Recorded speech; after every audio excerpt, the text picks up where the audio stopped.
الله تعالى وبركاته. ودفتوتا في جلتمتوتا كبجمتوتا وبليين كين هندمت كيسنو بقربين قيا أربعة نسنجي قيا كبجما قيا جاللا قيا قمتشو قيا ملك ربين نفعقلو سنين جتشا إن شاء الله. قافي في ديبي تيسن قافي أفرتمي شني تنقبوهتي النبيرة جيته قافي والدرادوبان إن شاء الله. warroota gaafatanii fi warroota karaa messengeraatii fi instagiraamii fi feesbuukaa fi watsaapiin warroota irra nuuf erganii irra caalaan gaafii fi deebiin kun ammoo warroonni nu gaafatan hordoftoota amantaa kiristaanaati jechuudha. Kanaafuu inshaallah nullee guyyaa kana itti finnee inshaallah isin biraan gahuudhaaf qophiidhaa ustaazni keenya kabajamaaf jaallatamaan ustaaz Arab Gendhiir nu wajjin jiranii inshaallah mee أول دوران درسي إنسان سلامة قافلنا تبود إن شاء الله سلامتات إتسينا أستاذ السلام عليكم ورحمة الله وبركاته مي أمتك إنسان سلامة قافلنا إن شاء الله. وعليكم السلام ورحمة الله وبركاته. بعد أعوذ بالله من الشيطان الرجيم. بسم الله الرحمن الرحيم. الحمد لله رب العالمين. الصلاة والسلام على المبعوث رحمة للعالمين. رب اشرح لي صدري ويسر لي أمري واحلل عقدة من لساني يفقهوا قولي. egaa jalqaba rabbii guyyaa irraatiin nu ga'e rabbi galanni isaa ga'uuti isin mara keessanuu inshaallah nageenyi fi rahmanni rabbi isin mara irrattuu haa jiraatu jecha inshaallah gara sagantaa kennaatiin sigalee gaafi deebiitiin itti seenuun duratti inshaallah wanni tokko tokko kan obboleeyyan keenya kan muslimaatii fi kan kiristaanaatti dhaamutu jira.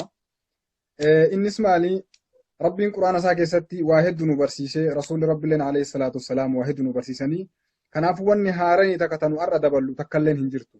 tokkoffaa kana beekuu qabna. Lammaffaa ammoo rasuulli rabbi alayhi salaatu wassalaam waa hedduu nu dhaamani rabbiin quraana isaa keessatti mee dura waan jedhe halaallu.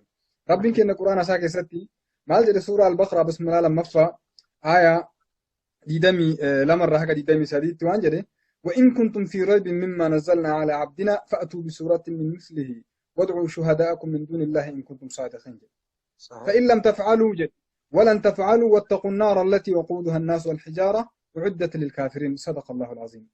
وبولين كنا نو رسول ربي عليه الصلاة والسلام أكا ربي سورة النجم بسم الله شنتمي صدفة آية تقرأ كاسية آية شن تجرتو رسول ربي عليه الصلاة والسلام أكنا نفر كاسني وان دبة قرآن ربي لين وان نمني يوكا ولتك أبي وانا كفلوسوفي وان نمني يوكا قويا كيسا يوكا نمني توكو وكان ساينتستي جدي وكان دكتور جدي وكان إبلو جدي سيغالي بيكمتي لان دفي وان قرآن ربي رت دبلي وكا وان أدى توكو wanni diinaa islaamaa irratti dabalu tokko illee hin jiru. Kanaaf ragaan maali? Rabbiin quraana isaa keessatti dubbatee suuraa al-Baqraa bismillah lammaffaa aayaa 22 irraa haga 23tti waan jedhe yoo waan nu gabricha keenya nabi Muhammad irratti alayhi salaatu wassalaam buufne quraana rabbii irraa shakkii ka qabaatan taatan rabbiin fakkaata ka akka isaa jedhe akka suuraa Huud bismillah 11ffaa aayaa naannoo 31 irraa kaasee dubbatetti jedhetti fakkaataa isaa mee 10 fidaa jedhe. Asitti ammoo eebisee 10 hin dandeettan yoo dandeettan mee takkitti maayuu fidaa jedhe. Takkitti akka isaan fiduu dandeenye rabbii waan beekuuf ولن تفعلوا جري يوم اللي دليدني دندتني في الدني جري واتقوا النار التي وقودها الناس والحجارة أعدت للكافرين. كنافو دندتني في الدنيتي كنافو مال قول على ربي قرآن ربي أمنا أكبر جنام إبد جهنم فورا كافر فورا ربي كفرني بكوب سنين قبني أتوم ربي أمانات. نوين كتاب تكوفا لما فادبرني رتي قرآن ربي ترى واحد دبني دبر سنجر. كناف وبلين كنا ككريستانا كراه الدوران أما قافي إرجتني الحمد لله رب العالمين يا رب ندندستين ديبيني كنا ما جرا ديبي سانتي رسول سين ندورت وانا أما ساني دامو برباد مالي بيكسيسا كان دورة تربانا رايشون سكنتا كان أحمد فمرتي ملتون قافي فوتوغرافا يشون نما بكاسم بويرتي قافين ملتون قافين كاميتو hedduu koomentiin an dubbisa irreetuun koomentiin ka karaa musliimaati irraa dhufan nama san hedduun isaaniitu akka Yesuusitti akka Ciisatti fudhatanii jiran kun shirkiidha tokkoffaa namni musliimaa waan kana ilaalcha kanaatti irraa deebi'uun barbaachisa. Lammaffaa namni san irra jiru hoo eenyuu ka jedhu beekuu nu barbaachisa. Namni footoo san irra jiru maqaan isaa Roobert Paawol jedhama. Paawol jedhama inni namni sun kan dhalate Juunii guyyaa tokko bara 1944tti dhalate inni lammii Ingiliiziiti. Namichi footoo san footoo achirratti maxxanfame san كمالتو غافي الركين سنة جرو يسوع يوكا عيسى وسونتين نمنسون أكتر فيلمات جارسي سالة مكان باربرا لورد زرانتي إلمان إسا نمنسون إلمان لما كبا لا نمنسون إلمان لما كبا إلمان إسا inni ilmi hangafaa kan dhalate Barnee jedhama bara 1977 dhalate kan lammataa ammoo bara 1979 kan inni dhalate. Isinii gala namoonni barbaraa fi isii galee namoonni barbaadde yoo jiraatan adreesa iimeelii fi weebsaayitii namichallee isinii kennuu dandeenya. Kanaafuu namni hedduun keessan obboleenoo muslimni suuf eeguu isin barbaachisa. Nifaaqni isin keessatti uumamaa jira. Wanni isin dhaamnu nifaaqni isin keessatti uumamaa jira. Footoo san hedduun keessan akka footoo Iyyesuusitti hedduun keessan akka namni sun Iyyesuus yookaan Iisaa ta'etti karaa sanii fudhatanii jirtan. Kun dogongora guddaadha. Namni kun nama lubbuun jiru tokko aktara filimaati malee Iisaa miti, Iyyesuusii miti. Nama qabatamaan jiru jechuudha guyyaa har'aa subhaanallah. Namni sun nama guyyaa har'aa asii galee lubbuudhaan jiru jechuudha. Akkasumas achirratti asii galee achirratti haadha Iyyesuus Iisaa taatee dubbattee achirratti daleede sun maqaan isiidhaa eenyu akka ta'e isillee itti seenna. Maqaan isilleen akka asii gaditti asii galee laallaa maqaan isii Pernilla August jedhamti. Isinis kan dhalatte bara Pernilla August jedhamti. Feebruaarii 13 bara 1958 dhalatte. Isin lammii Swiidin. Haadha Iyyesuus taatee kan dhalatte achirratti haadha Iyyesuus taatee kan dhalaytu lammii Swiidin. Sigalee isin tun dubartiin tun kennaa yookiin badhaasa awwaardi jedhamu. Namoota fiilima gaggaarii dalagan sigalee fiilima jechuun nama harkisu dalagan irraa sigalee isin awwaardii shallamamtee turte. Isinis fiilima biraatis hedduu qabdi. Waan garaa nama nyaatu tun Iyyesuus tokko tun haadha Iisaatii miti. Haadha Mariyaam sigalee tun Mariyaamii miti tun. Quraana Rabbii keessatti dubbatamte yookaan Baayibila keessatti dubbatamtee miti. Kanaafuu isin uummanni kiristaanaa tokkoffaa dogongora guddaa keessa jirtan.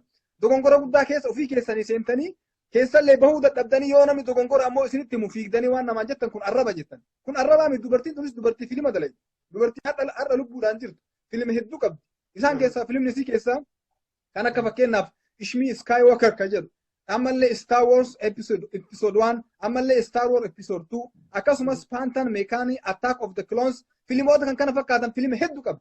Akkamitti yoo isaan yaadan dubartii adda fiilima dalagaa jirtu ta lubbuun jirtu hedduun isaanii ortodoksiinis fakkeenyaaf asirratti maxxanfatanii faa deemaniin akkasuma hedduun isaanii mana keessatti maxxanfatanii Immiyee Maariyaam jechaanii jiran hedduun isaanii akkasumas nama gubbarra daleen aktara fiilimaa sana ka'ama asirratti maqaa isaa dubbannee dabarsine san hedduun isaanii ammoo rabbii kenna geetaachiin hoo jedhanii illaa ammatti hedduun isaanii akka namni sun Iyyesuusin ta'etti qabatanii hedduun isaanii ittuun waamaa jiran jechuudha. Dogongora ofillee seenanii keessatti yoo namni itti mul'ee ofiin argan deebi'anii ammoo yoo namni isaaniitti himan sigalee arraba jedhan. Nuyin namni musliimaa tokkolleen wanni nu sigalee amantii biraatu nuuf yookaan arrabsuuf takkalee hin jirtu. Ganamaa galgala ammoo isaan ummata keenya kafarsiisuuf diraamaa adda addaa dalaganii ummatuma kiristaanaa hijaabaa fi waan adda addaa sheeka fakkeessanii waan kana fakkaatan dalaganii islaama fakkaatanii dhufanii kunoo islaama haganatu amantii kiristaanaa fudhate haganatu akkana ta'edhanii karaa kijibaatiin oofan. Maaliif ragaa hin qaban? Yoo ragaa qabaattan kunoo laayivii koottaa dubbadha. Quraannis kunoo, hadiisnis kunoo, baayibilii keessatti kunooti. Kanaafuu yoo ragaa qabaattan ifaan ifatti dhufaatii dubbadha. Nu wanni sigalee takkallee amantii namaatu dhuuf hin jirtu. Rabbii keenya nu yoo waan rabbiin nun jedhe irra tarkaanfanne nu guyyaa qiyaamaa warra qixaaxamurraa ta'an. Kan hunda jalaa rabbi nu haa baasu. Rabbiin Qur'aana isaa keessatti suuraan An'aam basmalaa jahaffaa آية دبة في سديت الرد بتجرى ولا تسبوا الذين يدعون الله ولا تسبوا الذين يدعون الله من دون الله رب من دون الله فيسب الله عدوا بغير علم جل رب بتجرى مالك إذا ور ربي على وان برا جبرا وان برا خالق قرتني جبرا اسني قال ربي ساني إيران أربسنا نوجد ربي كنو تمجرى نو أربت إنجرو وانو مكتابة كيسا جروفي نمني كل لنا ملب إنجرو كان يوم سنتين أريتني أربا جتا كن أربا ميت ربي سنتي ماجرى أما ترى ترى كيسا نمني وهي كثير بو مكان سا تفري إنه تفري ما كنا نمني جدامو وان إني دلقي أرجع جرا هدون كناس أجر جرا كن واني أكنا كن أربا يجوا وان هنجر تك فكيسني أو وان رجعن كم تك أوفو جيتو نمي فراكاسي نو أنا وان فران وان هنجر تك لفاكاني أوفا هنجرو قرآن في حديث في بايبل الرأس نتو بتاجرا يو أمو كنان أربا كيتان تاتن يسنون تكيسنو رب سناكا يجو سنجر أنا إن شاء الله كرجع في ساني ديمون دمدين سنتورا أمو وان سيدامو نمش سنتورا كرجع في ديم ندرت وان نمس سيدامو فكنا في www ويب سايت نيجيريا تقول the news nigeria.com كجرو إرت وايه نمشسني بل إن عند بتاجرا نمنسون متانو في دبته روبرت باول نمني جرا مكايسان يسوع جراني ديمانين كون هدو ساني أكرب بتلالا جران دبته أنين يسوع ميتي أني واقع ميتي وياك أما رجع سنرت بعد نمني كون أفان في دبته جرا يوم وارد وايه نما كنا دبنا مو نمش وان نمني دبته كون نمن نمان كون متى أفسات أفان في دي baasee dubbate yoo nu har'a kaanee ka dubbannu taatu hori'anii arraba jiran. Namichummaan afaan isaa tulifsii dubbatee jira. Websaayitii addunyaa haga BBCtiin bahuutti gabaasanii jiranii wanni tun waan nama qaanfachiisu waan nama saalfachiisu adreessa yoo barbaaddan adreessa namicha karaa keessaatiin karaa messenjera kiyyaatiin naa barreessa Faaruqii barreessa Ustaaz Faaruqii barreessa ani isinii kennuu danda'a wanni tokkollee kasi wannaa kun hin jiru inshaallah. Kanaafuu numara kennayyuu karaa qajeelaa rabbi naa qajeelchutu inshaallah gara gaaffii isaanii deema. Ayyee inshaallah obboleeyyan keenya isaanillee geessanii jiranii wanta silaa irraa dubbachuuf feenullee inshaallah ta dhuftutu caalaa akkuma isaan ibsan kana obboleeyyan keenya wal hubachuutu caalaa rabbiin nama wal hubatu rabbi nu haa godhu nuti hordoftoota amantaa islaamaa taatee irra caalaa wanni beekuu qabdan nuti wanta kana wanni barannuuf hordoftoota amantaa kiristaanaa qofa barsiisuudhaaf miti ummatuma hawaasa muslimaa ummatuma obboleeyyan keenyayyuu homa kitaaba keenya keessa jiru homa silaa barnoota amantaa keenya keessa silaa barachuu qabnu gadi baasnee ummata keenya obboleeyyan keenya kan muslimaallee barsiisne achi warri kiristaanaallee deebii keessaa argatan jennee yaadaa jirra malee dirqama yookiin ummata kiristaanaa qofaaf ilaalcha akkasii warri qabdan irraa inshaallah of qusattanii mee inshaallah amma gaafii teessan gaafii warroonni amantaa kiristaanaa nuuf dhiyeessanitti ceenaa gaafii 45 obboleeyyan keenya osoo wanta kanatti hin seenin viidiyoo tana inshaallah obboleeyyan keessaniif sheer gootanii osoo invite gootanii akkasitti namoonni hedduun seenanii darsiin osoo hin dhumatin akka yeroodhaan itti dhiyaatanii argatan inshaallah jazaakumullahu khairan dhiyaadhaa isinin jennaa hunduma keessaniiniyyuu hayyeemee namoota silaa asirra gaafii gaafatan silaa maqaa waliin yaamnaa ebalu jennee yaamullee ni dandeenya walaakin viidiyoon kun waan of duraafillee turuuf sanumaaf maslama adda addaatiif dhiifne namoota tokko ammoo kan nuuf erge kun dubartiidha kun dhiira jechuudhaaf maqaan isaa Facebook irra waan nu gaafataniif eenyu akka dhiira ta'e eenyu akka dubartii ta'e beekuu hin dandeenye jechuudha garuu akkuma itti nu dhufetti gaafii keessan isiniif dhiyeessinaa jechuudha namni tokko Facebook irratti toora Facebookaatiin barreessee maal nuun jedhe gaafii tokkoffaa irratti Quraana keessatti waaqni keessan Allaha nu Maryam filatamte jedha maaliif isin qofti filatamte jedhanii nuuf dhiyeessan Maryam jaarsummaa nuuf taati jennee amanna Maryam ammalaajiidhaa jedhanii ammalaajiidhaa jechuudha jedhaniitiin gaafii kana maaliif isin qofti filatamte Maryam jaarsummaa Maryam filatamtuudha jedhee Quraana keessan keessattuu waa hunda keessa dubartii hunda keessa Maryam filatamte jedha maaliif isin qofa filatamte isin sadarkaa addaa qabdi kanaafuu wanta biraatitti gara fakkeenyaaf jechuudha inshaallah ustaaznitti guutanii maaliif akkana ta'e nu gaafatan gaafii kana ustaaz akkamitti deebistan inshaallah بعد أعوذ بالله من الشيطان الرجيم بسم الله الرحمن الرحيم ربي القرآن ساكي ستي مريم قفص وانتين مهد فلاتي ما جنان ربي القرآن ساكي ستي إن الله اصطفى آدم ونوحا وآل إبراهيم وآل عمران على العالمين جدي نموت برالي هدو أكرب بين فلاتي ربي كن القرآن ساكي ستي ندبت garuu kana dura wanni dhamu maali namni wahii alamaayyoo jedhama waggaa 10 dura gaafii akkanaa takka siigalee na gaafatee ture kitaaba kiyyatti irratti illee haala gaariidhaan siigalee ibsa irratti kennee ture rabbiin quraana isaa keessatti dhugumatti rabbiin dubbatee suuraa Imraan bismillah sadaffaa aayaa 42 irratti rabbiin akka Maryamiin filate rabbiin kennaa dubbatee jira kana jechuun ammoo bakki rabbiin ammoo shafi'aa nama fuutuu jedhe takkallee hin jiru ayata biraa keessatti ammoo rabbiin deebisee suura makana jechuu suura Imraan boqonnaa 3 lakkoofsa 3 irratti ربين كان إن الله اصطفى آدم ونوحا وآل إبراهيم وآل عمران على العالمين جدي ربين كان آدم أومي فلت ربين أوما ساكي سابا فلت يقولي أكاسم أبانا ما قول أبانا ما الدنيا مرايو قول ربين إسفل أكاسم ربين نوح اللي إسفلت إبراهيم اللي عمران في يقولي زرية إسالي قوسا سالي قوت ربين فلت مريم قفامت يقولي مريم قفامت كانافو نما يهدوت فلت akkasuma rabbiin quraana isaa keessatti suuraa xaahaa bismillaahi dammaffaa aayaa 41 irratti illee rabbiin nabii Allah Muusaa waan jedheen wasxana'tuka linafsi jedheen rabbiin nabii Allah Muusaadhaan rabbiin nabii Allah Muusaadhaan anin si maratadhe yookiin si filadhee jedheen akka ati ergamaa kiyya taate waan anin siin jedhe qofa dalagduuf sigalee rabbiin waan kana maraan si qananiisaa jedheeni rabbiin abbaa fedhe filatee abbaa fedhe qananiisa akkasumas gara hadiisa Hudaybinu taate hadiisa Bukhaarii mujallada 4ffaa boqonnaa 178 lakkoofsa 290 irratti nabiyyiin keenya alayhi salaatu wassalaam Maryamii fi Khadiijaan radiyallahu anhumaa sigalee filatamanii jiranii jedhe rasuulli rabbi alayhi salaatu wassalaam jedhanii barsan kanaafuu isaan hundinuu akka ummanni kiristaanaa jedhutti yoo namni filatan hundi shafi'aa kan nama fuudhu taate isaan kunis asitti ammaalaajii ta'an jechuudha. Kanaaf kun waan dogongoraati. Ammas sahiihii Bukaarii mujallada afuraffaa boqonnaa afur lakkoofsa 642 irratti rabbiin kenna rasuulli rabbi alayhi salaatu wasalaam nutti himanii jiran. Maryam kan filatamte yeroo isiititti turte. Akkasuma Khadiija illee radiyallahu anhaa kan filatamte yeroo isiititti rasuulli rabbi alayhi salaatu wasalaam. Duuba isaan kun hundinuu hoo maal ta'anidha? Maaliif namni gaafii san gaafate ayata quraanaa keessaa haga takkitti san callaa dubbise maaliif kana mara kaasee maaliif wal bira gaafatu dhabeedha. Kanaafuu kan filataman hedduudha. Filataman jechuudhaaf siigalee hundi isaanii siigalee ammaalaajii yookaan kana ta'uu hin danda'ani. Kanaafuu kan filataman hedduudha deebiin kan kee kana ta'a.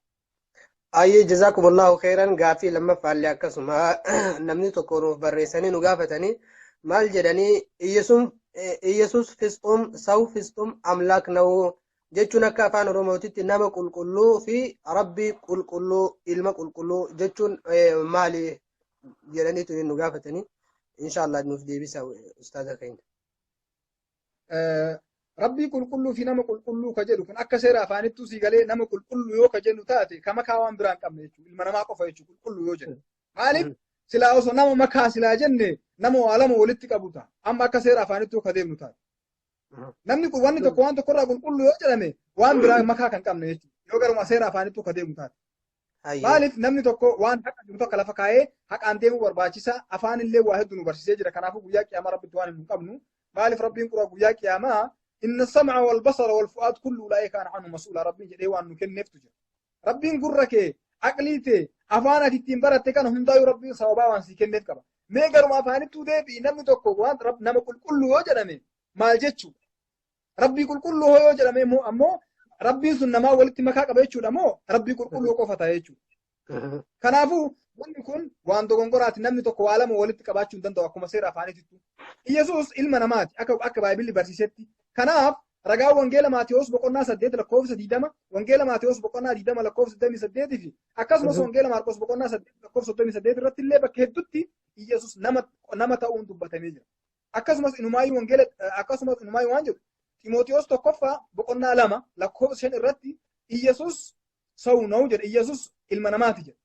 ربي توكيتشجرا ربي في نما يدود إنه كشفيعنا مفودو يميان مال سيغالين سوونا اكزابر يميان ستارك عند الله ربي في نما ربي بكبر أجرا نما أجرا يسوس أمو يدوتنا جرا أكا نبي يجتشورا أكا نما شفيعنا مفودو يجتشورا فقوتو جرا إني لين إلما نما كتايجر يسوس كريستوس أوكي بايبل كتابة سيرا لكوفسا أسرت بايبل كتابة سيرا لكوفسا لالا نمني يسوس فتصم أملاك يتهدو بطسون كأكاسي نما يامدسون بايبل كان كيوان جري كاب كتابني بايبل كتاب سير لكوفسا بقولنا دي دم لكوفسا كل سجل إرتي ربين يوكي واقني نما متيجة كتابني كان مالك نمني تقول ربي تون يو نما يسوس نما تين ربي اللي كتاب تاتي كتابني كان كياموجة شكل نيكي جبسيس مالك جنانين كتابني سير لكوفسا بقولنا دي دم سدي لكوفسا كل سجل إرتي مال جدا ربي يوكي واقني نما متيجة أكاسمس إلما نما اللي متيجة دوبا يسوس نما إلما نما تي أكملت ربي تود اندا كنافو يسوس قوتو مانغوتي ربي كل تود اندو هاي جزاكم الله خيرا استاذ كينيا قالتوما غافي صدفا نمني توكو نو بريسه اكا غافتي مال جدي غافتي يسوس ابا ملي وان دلتيف واقا قلقلودا هاليلويا جدني غافتني ان شاء الله غافي تنمي نو ديبيسا ابا ملي دلتي كناف ان اللي واقا تود اندادني هاليلويا Iyesus malee kan abbaa malee dhalate hedduu akka jiran inni hin beeka. Akkasumas kan abbaa fi haadha malee dhalate yookiin uumame kan biraatti akka jiru namnummaan sun ni beeka. Rabbiin kenna Aadamin alayhi salaam biyyee irraa uume. Akkasumas Haawaan haadhateenna cinaacha abbaa kenna Aadam cinaacha bitaatirraa uume. Kanaafuu tokkoffaa waan nu beekuu qabnu wamaa dhaalika ala Allahi bi'aziiz. Rabbiin kenna akka fedhe waa dalaga. Agarraa yoo fedhe waan lubbuu qabu uumu, biyyeerraa waan fedhe uumu, qilleensarraa waan fedhe rabbiin kenna rabbii uumuu danda'a. Wanni amma si dhaa'u maali? Abbaa malee argamuu Haawaallee agarree jirra. Kanaafuu rabbiin kenna waan marayyuu sii galee rabbi uumuu danda'u. Kana Baayibilli garuu waan jedhu deemnee ilaaluu dandeenya. Gudeeda dubartii keessa taa'ee dhalate sanirraan ammoo yoo rabbiin gudeeda dubartii keessa taa'ee dhalate jedhamu dubbiin namaatu jechuun dubbiin maantu nu hagam takka ulfaatti mee dhugumatti yoo Iisaan gudeeda dubartii keessa taa'ee dhalate sun rabbi ka jedhamu taate nama tokko gudeeda dubartii keessa taa'ee bakka silaa jechuun akka wanni saalfiin barbaachisu qaamni bakka fincaan ba'uun rabbiin achiin baawwata jedhamu wanni kun garuma namaatittu jechuun afaanuma namaatittu mee hagam takka nama shuukaneessa. Akkasumas rabbiin waan mararraa qulqulluu akka ta'e baayibillii fi quraanis ni barsiisan. Fakkeenyaaf kitaaba isaanii keessa laallee deebinee yoo kalaallu taate tinbiita Iyyoob boqonnaa 25 lakkoofsa 14 irratti akkana jedha. Kan dhalaa irraa dhalate jechuun tokkolleen qulqulluu mitii jedha. Qajeelallee ta'uu hin danda'u jedha. Irra deebi'a bakka Akka sanii rabbiin qulqulluu qabxiisan inshallah ustaaza keenya. tinbiita Iyyoob boqonnaa 25 lakkoofsa 14 akkana jedha. Kan dhalaa irraa dhalate tokkolleen qulqulluu mitii jedha. Qajeelallee ta'uu hin danda'u jedha. Duuba Iyesuus dubartii irraa dhalatee akkamitti rabbii qulqulluu ta'uu danda'edha. Moo Iyesuus dubartii irraa dhalanne kanallee kijibuu heddan jechuudha. Subhanallah. Kanaafuu namni dubartii irraa dhalate tokkolleenuu rabbi ta'uu hin danda'u. Takka ammoo abbaa malee dhalatullee rabbi nama hin gootu. Osoo abbaa malee dhalatu rabbi kan nama gootu taate Aadamiin haadhaaf abbaa malee dhalate rabbi gootu. Osoo ammoo haadha malee yookaan uumaa adda akka wannatti uumamuun rabbi kan nama gootu taate silaa haawaa dhiirarraa argamteettu silaa xiqqoo silaa achi dhiyaate jechuudha. Kanaafuu dubartiirraa argamuu waan haaraa miti. Inumaayyuu namni dubartii mar'imaan dubartii jechuun gudee dubartii keessa taa'e tokkolleen qulqulluu miti jedha. Iyyasuus egaa achi keessa taa'ee dhalate takka qulqulluu ta'uu danda'u kana baay'ee keessatti fudhadha. Hayyee jazaakumullahu khairan ustaaza keenya obboleeyyan keenya yeroo isaan dubbatan barreeffama kana jalatti barreeffatanii warroonni hordoftoonni amantaa kiristaanaa jechuudha. Wanta kana waan gaafatamee gaafii ofii gaafatanii nuuf ergitaniif deebii kana argachuudhaaf waan isaan jedhan kana kitaaba jalatti barreeffadhaan inshallah. Gaafiin afraffaan akki jettu Iyesuus jedhe ani karaadha akkasuma jiruudha anaan malee namni tokkollee ka karaa abbaa deemu hin jiru ani karaadha ani fayyaadha ani jiruudha anaan malee namni tokkochi kan karaa abbaa deemu hin jiru jedhe eeganni akkas jedhe kanaafuu inni waaqa ta'uu danda'a akkamitti inni ilma namaati jettanii jedhan jechuudha. Asirratti jechuun yoo gara haqaa deebine nabiyyi jechuun maal jechuu gara jechuutti deebinee ilaaluu ni dandeenya. Nabiyyi jechuun nabiyyiin kamiituu karaadha. Eeyyee Iyesuus karaa akka ta'e akkasuma Nabi Muhammad alayhi salaam Muusaan hundinuu akka karaa ta'an numaruu ni amana. Karaa jechuun ammoo waan gara biraa nama geessu malee dhuma bakkaatii miti. Kana beekuu nama barbaachisa. Tokkoffaan akkuma seera afaanitti yoo kadeemnu taate wanni tokko karaa yoo jedhame waan gara biraa nama geessu tokko malee biraa geessu jechuudha. Iyesuus akkas jechuun isaa sun dogongoraan jechuudha. Booddeen keenya ammoo gara rabbii akka ta'e numaruu ni beekna. Asirratti nuuf karaan keenya karaa Nabi Muhammad qofa. Sunnaa nabii keenya alayhi salaatu wasalaam qabannee quraana fi hadiisa qabannee namni muslimaa tokkolleen jannata kan seenu hin jiru haga sii galee shahaadumarrayyuu sii galee shahaadaa laa ilaha illallah Muhammad rasulullah jedhee amanee karaa rasuula alayhi salaatu wasalaam qabatutti jechuudha. Jechi shahaadaa lamaan qulfii mana jannataa waan ta'eef kanaafuu nabiyyoonni hundinuu karaa jechuudha. Asirratti wanni nuti warra kiristaanaa gaafannu Iyesuus sanirraan ammoo deebisee akkana jedhe. Anaan malee namni tokkolleen gara abbaa yookiin waaqaa dhufuu hin danda'u jedhe. Hayyee fakkeenya isin gaafanna amma asirratti isinuma deebinee isin gaafanna. Eega Iyesuus malee warri karaan biraa kan jirre taate akka kitaaba keessaniititti nabiyyoonni hedduun akka Iyesuus hin dura ergaman kitaabni keessan ni hima. Fakkeenyaaf Musee fi Yohaannis cuuphallee dabalatee jechuu kan Iyesuus hin cuuphe jechuudha. Yoo Iyesuus malee namni tokkolleen jannata kan hin seenne taate warroonni nabiyyoota kanaan dura itti amanan hoo akkam tahan jahannam seenan jechuudha. Mee isinummaa nurra deebi'e alaala mee gaafii jechuun baayibila fuutanii fiigdanii nutti hin dhufuun duratti wanni isin dubbattan tun dura hiikkaan isii maali jedhamee ofii keessan of gaafadha. Hayya yoo isaa Iyesuus malee tokkolleen karaa waaqaa dhufuu kan dandeenye taate asirratti baayibilli keessan akka himutti nabiyyoonni yoo xiqqaatan gara lakkoofsan qabne 100 oltu kitaaba baayibila keessan keessatti barraa'ee jira. Isaan kunoo warroonni isaan kanatti amanan hoo akkam tahanidha. Kanaafuu karaa jechuun waan irra deemanii bakka biraa gahan malee dhuma bakkaatii miti. Kanaafuu nabiyyoonni hundinuu erga karaa ta'an wanni Iyesuus hin qofa rabbi godhu hin jiru jechuudha. Ayyee jazaakumullahu ustaaza keenya. Gaafii shanaffaa akka nu barreessanii nu gaafatanii maal jedhani? Iyesuus du'a injifatee ka'ee nabiyyoonni waaqaa hundinuu du'anii achumaan hafanii Iyesuus du'ee ka'ee achi booda ka'e kanaafuu inni mallattoo waaqummaa qabaa du'ee ka'e kanaafuu inni waaqa tahuu hin akeeku akkamitti waaqa miti nuun jettanii jedhanii nu gaafatan.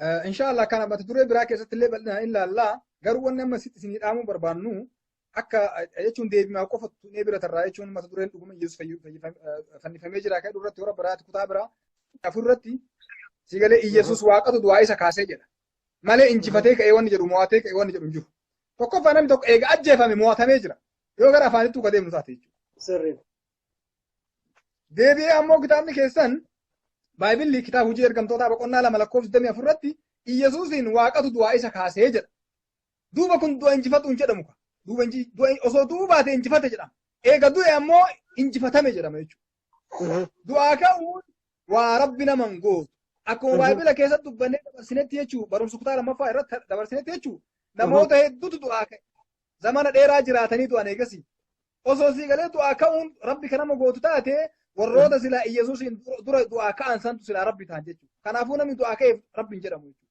دوكون كورا يسوع إيجا دعاء إنجفت إنجرام عشان نفاي بالم سيقال إنجفت إنجرام إنجفت ميرام كان سرفت أكون سير أفاني تو كتير منتهى تكوان دوكون كورا أيه جزاكم الله خيرا قافي جاف فارت نبني تكونوا بريسة كجافتنيتي قرآن كيسنو إيصار روح الله جل روح الله يعني حفور ربي تجرا حفور ربي الرأو ممجدا إن يو أكمنتي جنو حفور ربي الرأو ممجدا أكمت إسن قبرت ربي تجتني إن واقته هناكيكو يوكا علم ربي تو هناكيكو جرا قرآن كيستي أكا إني جدي كان يجون قرآن كيستي بكي تكالي روح الله آيان جنون روح الله آيان قرآن روح الله هنجت أبان غافي تنا غافة تدور غافي كنكي جتش دور سرفر دوكوت غرو ونسيف آمو ومان هندنو كنتات ربي كينا إرائي توقفا ونتبيكوكا وروح من أكا ربي قرآن ساكي ستبتي سورة عام بسم الله جافا آية شنتمي ساقلي في سورة هود بسم الله قرأ توقفا آية جارة ربي كينا تبتي وان لبوك أبو في أمن اللي وان الدنيا تنرى جرو يجو كذا تشيف سمي جرو هندايو دبلته كذا مسي قالي ربي توكل ومان هندنو ربي بيرا الرأي كنتات يسوع إنسان كان كيس جرا يسوع اللي ربي تقوم يجو أك آيات القرآن تقدم متات كنافو أكسي متي يجونا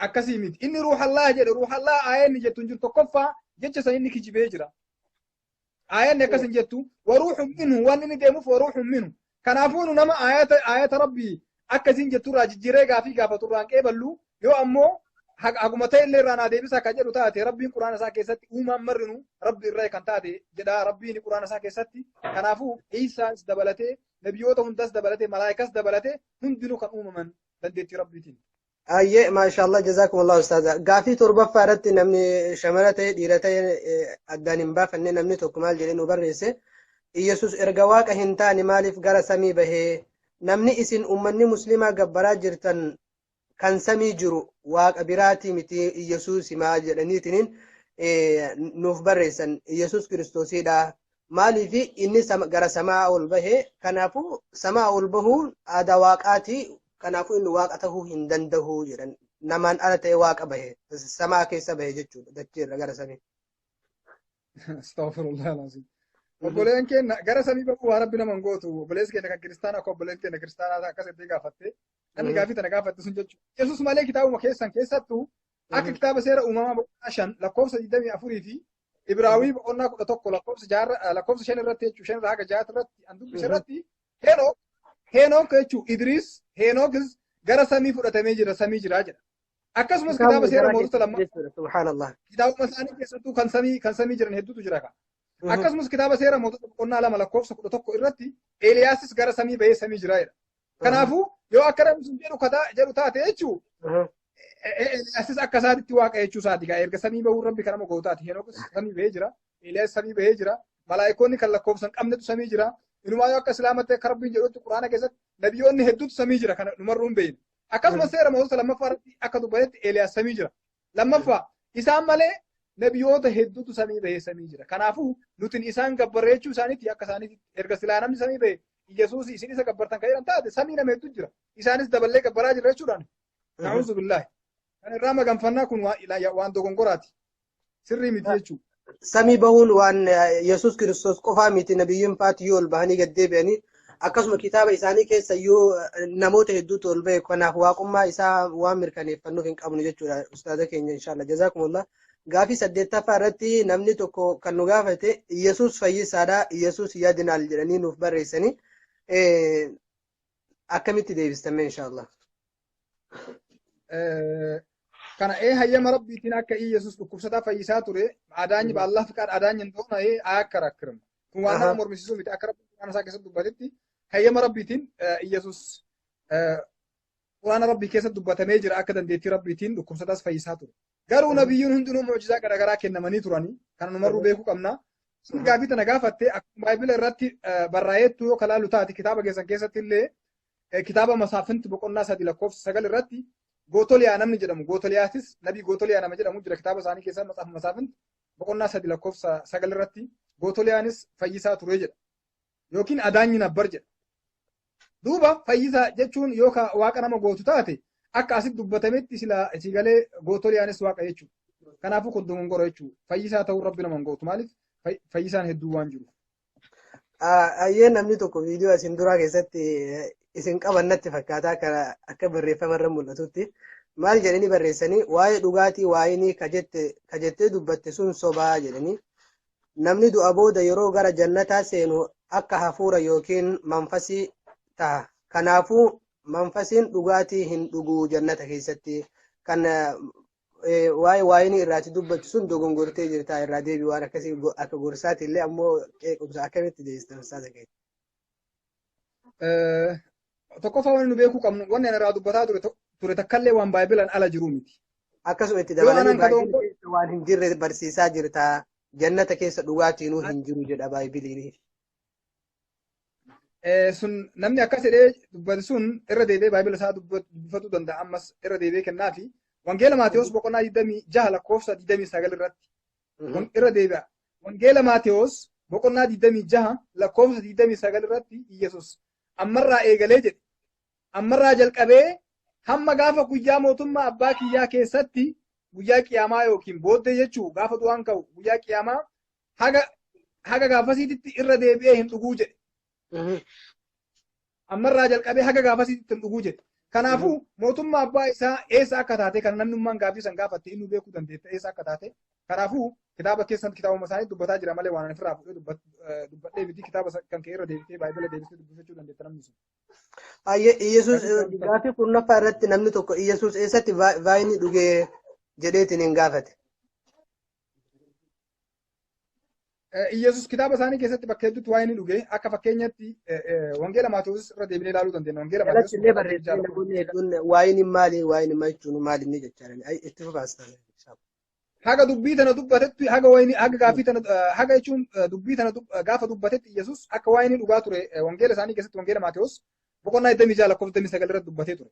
Akkasumas inumaayyuu Iyesuus wangeela Yohaannis boqonnaa 2 lakkoofsa 23 irratti Iyesuus dhugaatii waayinii dhuguu birallee taree manneen affeerraa bakka cidhaatii fi manneen affeerraatti illee dhugaatii waayinii siigalee akka jechuun ofiifis dhugee namaafis qopheessaa ture. Dhuguu birallee taree ummataafis qopheessaa ture. Kanaafuu kun wal nama mormisiisuu miti.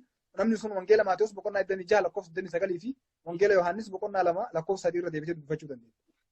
Ayyee namni tokkollee akka nu gaafatanitti seera uumamaa boqonnaa tokko lakkoofsa 27 irratti seera uumamaa boqonnaa 5 irratti waaqni yeroo nama uumu ilma namaa haa uumnu jedhee malee haa uumu ufiin hin jenne. Kanaafuu heddummina waaqaa akeekaa akkami wanni kun jechuun waldi manfas quddus aab waldi manfas quddus ahadu amlaake kan jedhe jedhan san baananii kanaafuu walitti hidhannaa qabanii miti. Fakkeenyaaf aab waldi manfas quddus kunniin sadii yookaan afran kunniin ishtiraaka walitti qaban jechuudha malee akkamitti wanni akkanaa jiraa jedhanii gaafatan. Inshallah jazakumullahu khairan ustaz.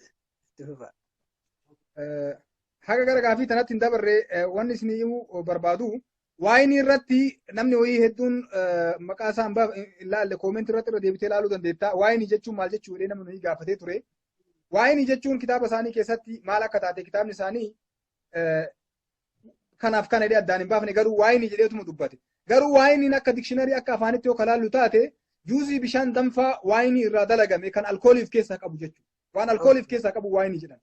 Maal fa'aa irraa akka dalagamu yoo ka barbaadan taate namni gaafii san gaafatte koomentii keessatti jechuun kan tanumaan walitti deebira tara koomentii keessatti argee ture sigalee maal fa'aarraa akka inni qophaa'uu yoo akka barbaadan taate rabbiin quraana isaa keessatti fasaalu ala zikri kuntum laa ta'lamuun jedha abbaan gaafii tanaa deemtee warroota keemikaal injiinarootaa fi warroota waayinii dalagan gaafatuu dandeetta gara ammoo gaafii ta'e amma na gaafattee isaan amma dhiyeessitee yoo ka deebi'u taate rabbii miti obboleessi keenya kun faaruquu yeroo na yaamu isin gara ustaaza isin deebisa isin jedhee na yaamaa jira hedduun keessan argaa jirtanii kun kabaja malee waan ani sigalee sillaasee ta'e hima ani as taa'u kun sillaasee miti quraana isaa keessatti yoo gara quraanaa ka deebinu taate quraana rabbii ka deebinu taate suuraa al-kahfi bismillah 18 aayaa 80 fi 81 irratti yeroo khadar yeroo Muusaa alayhi salaam dubbataa turetti akkana dubbataa turetti fakhashiina fa'aradna ufbaana khadar addasaati in barbaanne hin sodaanne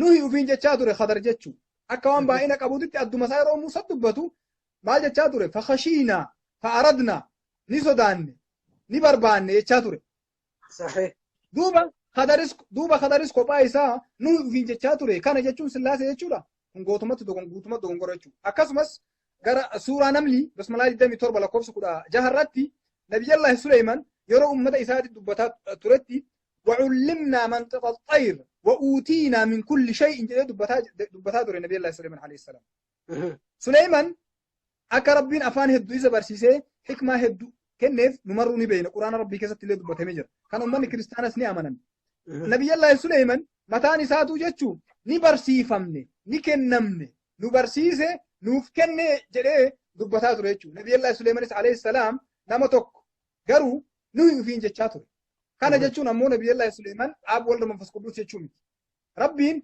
waan nuyi fiin jedhee dubbateef kana jechuun ammoo hedduun isaanii sillaasee jechaa jiran nabiyyi Suleymaan ammoo asitti nuyi fiin jedhe khadar nuyi fiin jedhe hayyee isaan kun maal tahanidha ummanni kiristaanaa rabbi akka jechuun isaan barbaadanitti jechuun isaan deemaniif naagalee jira isaan rabbi Iisaa fi ruuhal qudus illee dabalatee walirratti akka rabbii tokko godhanii siigalee kanaan akka ragaa godhatuuf deeman garuu quraanni rabbii waa asirratti ammoo waan jedhu qaba nuyi jedhee dubbatee jira mee akkas jedhee haalaallu mee rabbiin nuyi fiin jedhaati mee dhugumaan Iisaa illee fi dabalee manfas qudus illee fi dabalee sadeen isaaniitti waliin nuyi jechaa jira moo rabbiin kophuma isaa nuyi fiin jechaa jira jedhu suuraa al-baqara bismillah lammaffaa aayaa 87 irratti rabbiin وآتينا عيسى بن مريم البينات وآتينا عيسى يرو دبت ربين وآتينا كنينيف لا كنين جنة كنينيف عيسى دا معجزة آيات إنجيل كنينيف أكسم وأيدناه بروح القدس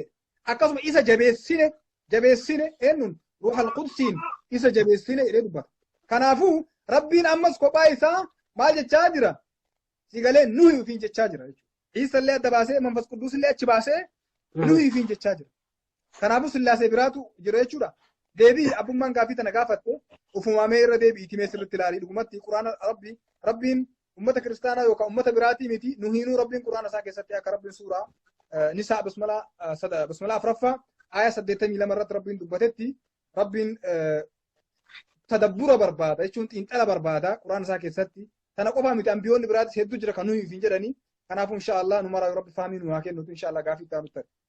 أي جزاك الله قالتوا مع أستاذ كينيا قافي كل سدفع رات نمنتو كوان جدين وقافتي أمنتا كريستانا كيس شهادان إنجرت دوغون قلتي جرتا بك شهادان إنجرت تسنت دوغون قلتي جرتا جران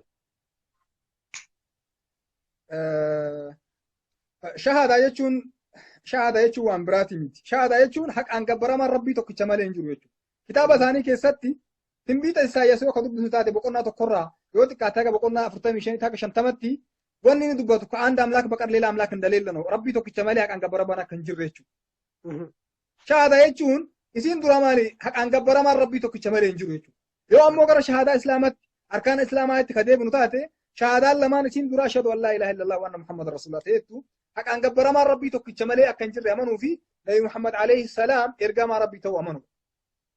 Ummanni kanaan duraatis siigalee kan amanaa turan rabbii tokkichaa fi nabiyyi yeroo san isaan keessa jirutti amanaa turan kanaafuu nuti ummanni islaamaa akka rabbiin suuraa al-baqara basmala lama lakkoofsa 286 rabbiin dubbatetti laa nufarriqu bayna ahadin min rusuli nabiyyoota rabbii tamuu keessattuu itti waliin foonu rabbiin akka rabbiin quraana isaa keessatti nu barsiisu hundi isaaniitu muslima turanii wanni isaan addaa ka barsan hin jirtu shahaadallee haaduma wal fakkaatan akka isaan barsaa turan. Okay, karuma baayibilaatu yoo ka deebinee ilaallu taate kara baayibilaatu yoo deebinee ka ilaallu taate shahaadaa jechuun ragaa bahu eega taate wangeela Yohaannis boqonnaa 17 lakkoofsa tokkorraa kaasee hanga 3 akkanadha. Yaa abbaa kiyya jedheen Yesuus yeroon geette ilmi kee akka si kabaju foon hunda irratti akka ati dandeettii kenniteef ilma kan kee kabaji jedhe Yesuus. Rabbiin dhugaa si qofa jedheen Ciisaan rabbiin dhugaa si qofa jedheen Ciisaan ofitti hin daballe laata. Rabbiin dhugaa si qofa akka taate osoo beekanii anas akka ati na ergite jedheen laal. Akka ati na ergite osoo beekanii tunummaanuu jedheen የዘላለም ሕይወት ናት tunin jiru abadiiti jedheen laal. Shahaadaan qofti jedheen akka ati rabbii haqaa qofa taate osoo amananii ana ammoo akka ati ergamaa kan kee ta'e akka ati na ergite osoo amananii tun qofti jiru abadiiti jedheen Ciisaan. Kanaafuu shahaadaa jechuun rabbii tokkicha haqaan gabbaramaan isa malee hin jiruuf jedhanii amanuufi nabiyyiin yeroo sanitti ergame sun nabiyyi rabbii ta'uu amanuu malee waan addaatii miti. Kanaafuu wanni dogongora jedhamuun jiruuti kitaabaan keerra deebii dubbisi namni sun. Baay'ee galatoomaa ustaaza maashaallah. Gaafii 14ffaa irratti namni tokko akka jedhee nu gaafate Yesuus cubbuu hin hojjannee jedhan. Waaqa malee kan cubbuu hin hojjanne waan hin jirreef Yesuus waaqa baayibilii fi quraana keessatti illee cubbuu hin hojjanne akka inni hin hojjetin beekamaadha. Kanaafuu cubbuu dalageen irra hin jirtu inni waaqaa jedhaniitu hin nuuf erganii jechuudha. Asitti Yesuus cubbuu hin dalaynee jedhanii jiranii garuu namni sun yoo dhugumaan barumsa keenya kana dura hordofee jiraate sirriitti wanni kun isaa gala. Maaliif jennaan Yesuus akka baayibilaa keessatti yoo kolaalu taate cubbuu hedduu dalage. Tokkoffaa yoo kolaalu taate waa abaaruun akka baayibilli bakka hedduutti barsiisutti waa abaaruun badiidha diliidha. Waa arrabsullee diliidha. Kitaaba isaanii keessatti garuu wangeela Maarqoos akka boqonnaa 11 lakkoofsa 11 irraa kaasee dubbatametti kitaaba isaanii keessatti Yesuus mukattii yeroo firii irraa dhabeen abaaree jedha. Waa abaaruun cubbuu moo cubbuu mitidha. Kan abbaan ofummaa fi deebiitiif gaafata. Okay,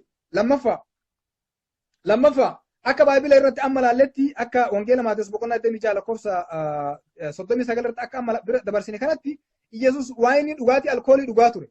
Dhugaatii alkoolii dhuguun cubbuu moo cubbuu miti. Maaliif jennaan kitaaba isaanii keessatti kitaaba misaalee matsaafa misaalee jechuudha. Kitaaba fakkeenyaa boqonnaa 29 lakkoofsa 31 irratti waan jedhu dhugaatii nama macheessu dhuguu dhiisi ijalleen hin ilaalinaa jedha. Waan baayibilii irraa dhoorgi deebi'ee Yesuus dhuge. Waa yoo ofii isaati waan baayibilii irraa dhoorge tokko matsaaf qudduusin dhoorge tokko fi deebi'ee ka alkoolii ka dhugu taate wanni kun cubbuu moo cubbuu mitidha. Okay. Kanaafuu ofii keetii bakka hedduu si galeerra deebinee kana himuu dandeenya. Atummaa nurra deebii ilaali. Akkasumas Yesuus kan cuubame akka wangeelli Yohaannis boqonnaa 3 barsiisutti Yesuus kan cuubame Yohaannis cuuphaadhaan ture. Akka Yohaannis to Yesuus hin cuubu.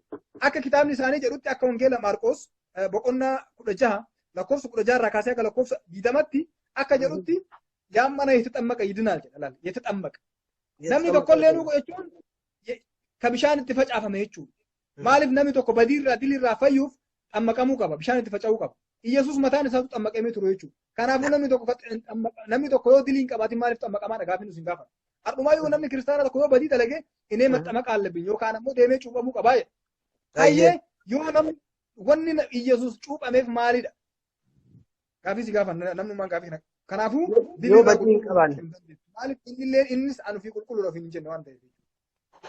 Ayyee jazakumullahu khairan. Namni tokko akka gorsaatitti nuuf deebisee inshallah isin deebistaniif maal jedhee nu gorse nu barreesse Yesuus ni murteessa boodas duratti illee of boodatti illee osoo inni dhufee isin irratti hin murteessine amantii kana amantiin kun qulqulluudha karaa qulqulluutti dafa qabadhaati Yesuus waaqayyoo jedheetiin nu akka gorsaatti nu kenna. Isin illee akka gorsaatti maal deebistaniif?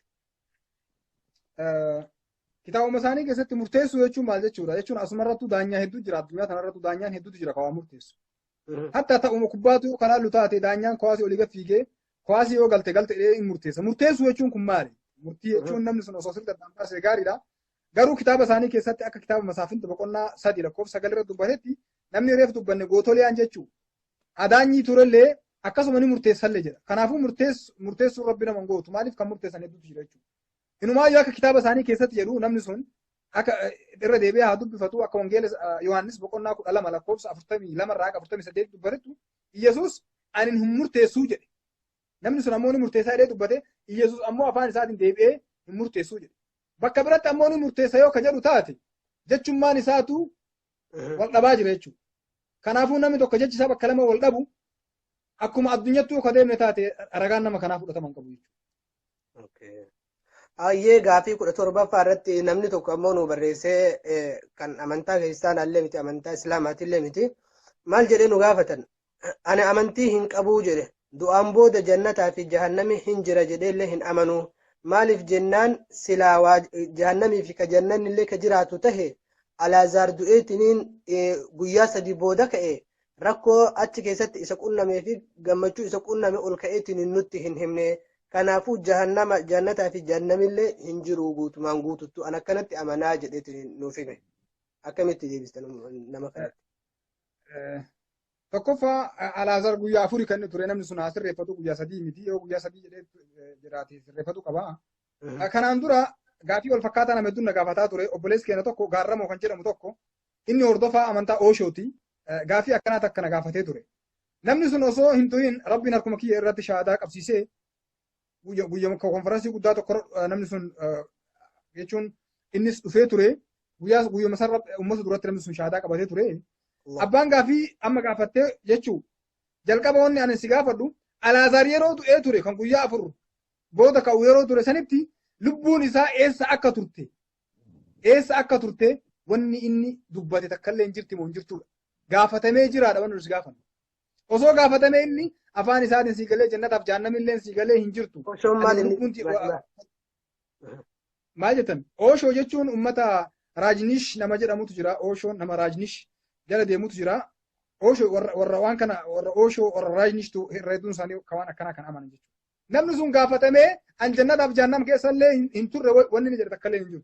Osoo gaafatamee inni afaan isaatiin jannanis jahannamis hin seenne kanaafuu jannanis jahannamis hin jiran osoo jedhee afaan isaatiin namni sun ka dubbatu taate xiqqoo silaa nama shakkiisallee jira jechuudha. Garuu Alaazaarii fi namoonni biraatis hedduun hin gaafatamne. Gaafatamee jechuun gaafatamee yoo ka jedhu taate namni sun mee'atummaan deebii nutti himsin jenna. Wanni amma nuti gaafannu jira jannatii fi akka rabbiin quraan isaa keessatti dubbatetti illee jannataa fi jahannam wanti xiqqoo wayiiti rabbi biratti wanti xiqqoo rabbiin dachii uumee samii uumee waa meeqa uume rabbi biratti wanti xiqqoosiiti. Wamaa dhaalika ala Allahi bi'aziz kun rabbi biratti wanti xiqqoo wanni rabbiin itti nama qixaatu jannataa fi jahannamiin guddaa san dhiisti ammumaa yoo addunyaa tanarratti rabbiin karaa hedduun nama qaxxa'aa jira kaan hiyyummaatti buusee kaan dhukkuba itti buusee kaan ammoo lola itti buusee karaa hedduudhaan rabbiin ammoo karaa hedduudhaan nama qixaataa jira jechuudha. Akkasumas Iyesuusis hayyama waaqaatiin du'aa kaasuu kitaabni isaanii dubbata. Iyesuus hayyama waaqaatiin du'aa kaasuu erga amane namni sun sii galee akka rabbiillee hin jiru namni sun amanaa jira jechuudha. Waaqni jiraachuu erga amane namni sun jannataa fi jahannama waan xiqqoosiiti. Ani namoota amantaa hin qabne hedduu waliin yeroo baay'ee wal mari'addaa hedduun isaanii erga duune booda hin kaafamnu jedha. Jannataa fi jahannamillee hin jiru jedhanii amanan. Garuu wanni isaan gaafannu rabbiilleen quraan isaa keessatti waan jedhe qaba. Namni erga du'e jechuun namni erga du'e hin ka'u yoo ka jedhu taate gaafii hedduutu isaaf ka'a. Jalqaba eessaa dhufte akkamitti argamuu dandeette gaafii jedhu isaa. Namni tokko yoo lakki hin ka'u ka jedhu taate jalqaba eessaa dhufte gaafii jedhu isaa ka'a. Eenyutu si uume akkamitti si uume akkamitti argamte gaafilee jedhamtu nama kanaaf ka'a jechuudha. Deebiin inni kennu rabbitti na uume jedhe yookaan. Duuba rabbii dhama warraa isa argamsiise guyyaa qiyaamaa lafee isaa walitti guuree kaasuu maaltu isa dhibaa.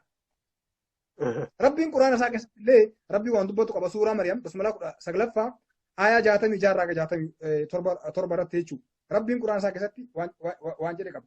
ويقول الإنسان أيضا ما مت لسوف أخرج حيا علمنا ما يجوا وان علمنا ما جرى ربي نتي ميجرا نمني إيجادو أني كافمون سيجالي نجرت يدي أما علمنا ما يجوا قافيا كنا قاف وني تكلينا كرب القرآن ساكسة دبتتي وما ذلك على الله بعزيز وني تكلي رب كنتي إن ألفا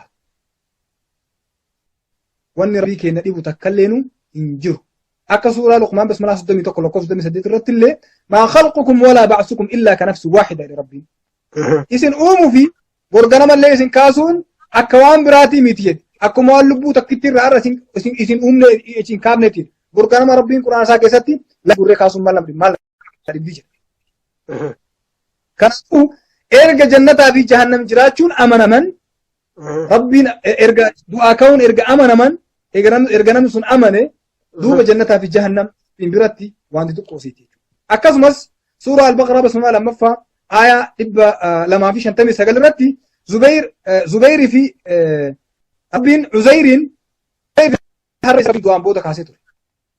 Akkasumas isaa keessatti rabbiin bakka hedduutti shimbiroo fa'aa du'aa kaasu akkasumas rabbiin mucjizaa nabiyoota hedduu fakkeenya akka Iisaati kenneen dandeettii rabbiitiin du'aa kaasu waa hedduu waan kana mucjizaa garaagaraa godhu. Kanaafuu du'aa ka'uun haqa. Namni tokko irra hedduun namaa wanni inni jannataaf jahannam jiraachuu waan hin amanneef du'aa ka'uu waan hin amaniniif jechuudha.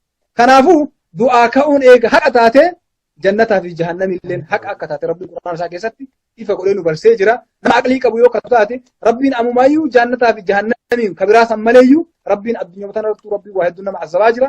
Nama hedduu ammoo rabbiin waa hedduun qananiisaa jira. Kunuu fakkeenya jechuudha.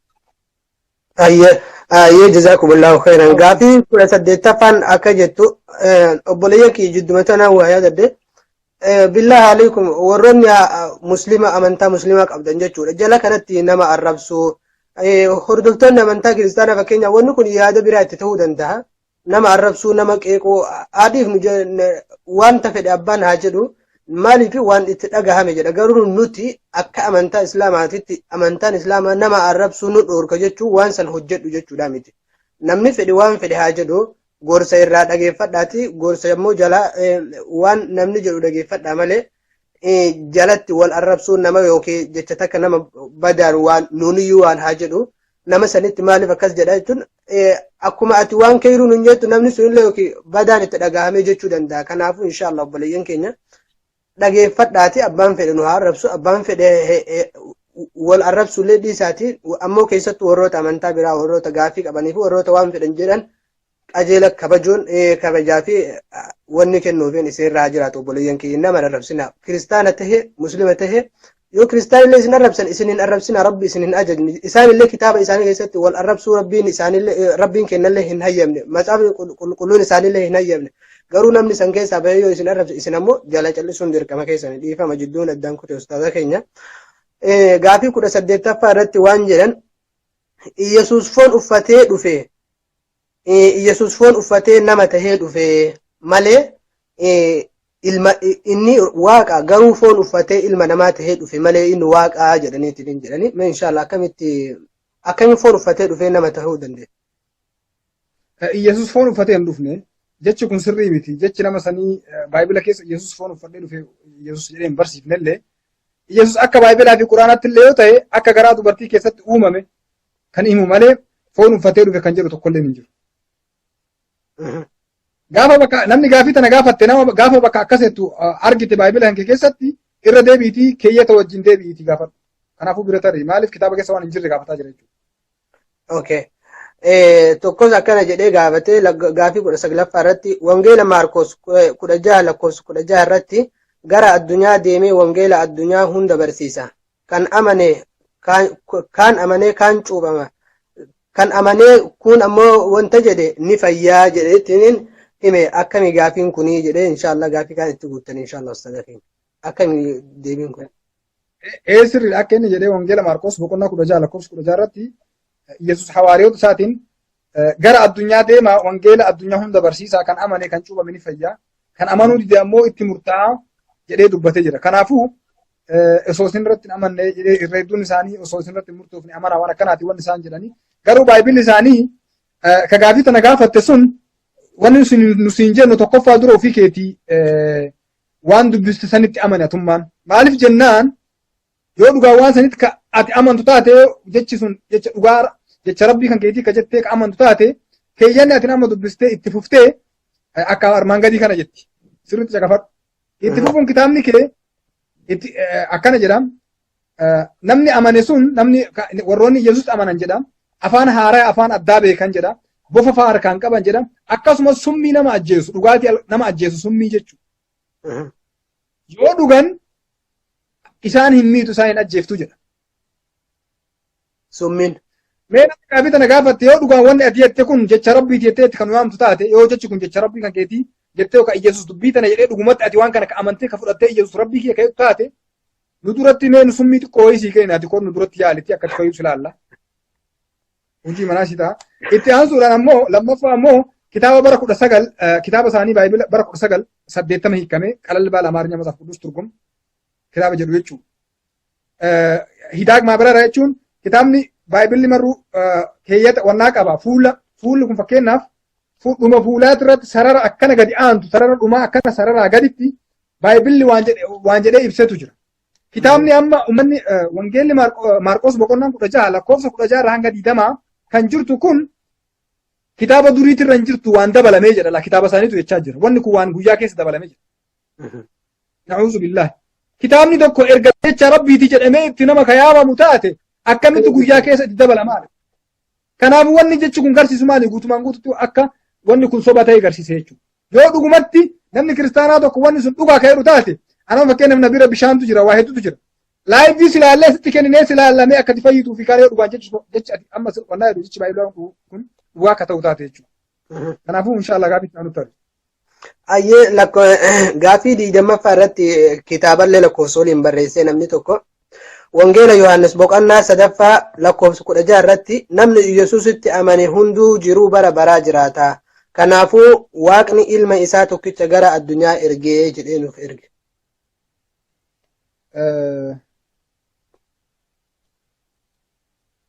Okay. Amanuun sun hoo akkamii mee wanni isa gaafannu namni ilma isaa amane jiruu bara baraa jiraataa jedhee Yesuusitti amanuu jechuun kun hoo akkamii kan jedhu tokkoffaa isa gaafannaa maaliif jennaaniin akka wangeela Yohaannis boqonnaa 12 lakkoofsa 44 irratti dubbatetti Yesuus waa hedduu barsiisee ture. Anatti amanuun keessan kana ergetti amanuu keessani malee anatti miti jedhe Yesuus. Man ataa rasuula faqad ataa Allah akka jechuuti. Namni nabiyyi hayyee jedhe akka rabbi hayyee jedhee jechuuti. Itti aansuudhaan ammoo wanni siin jennu maali?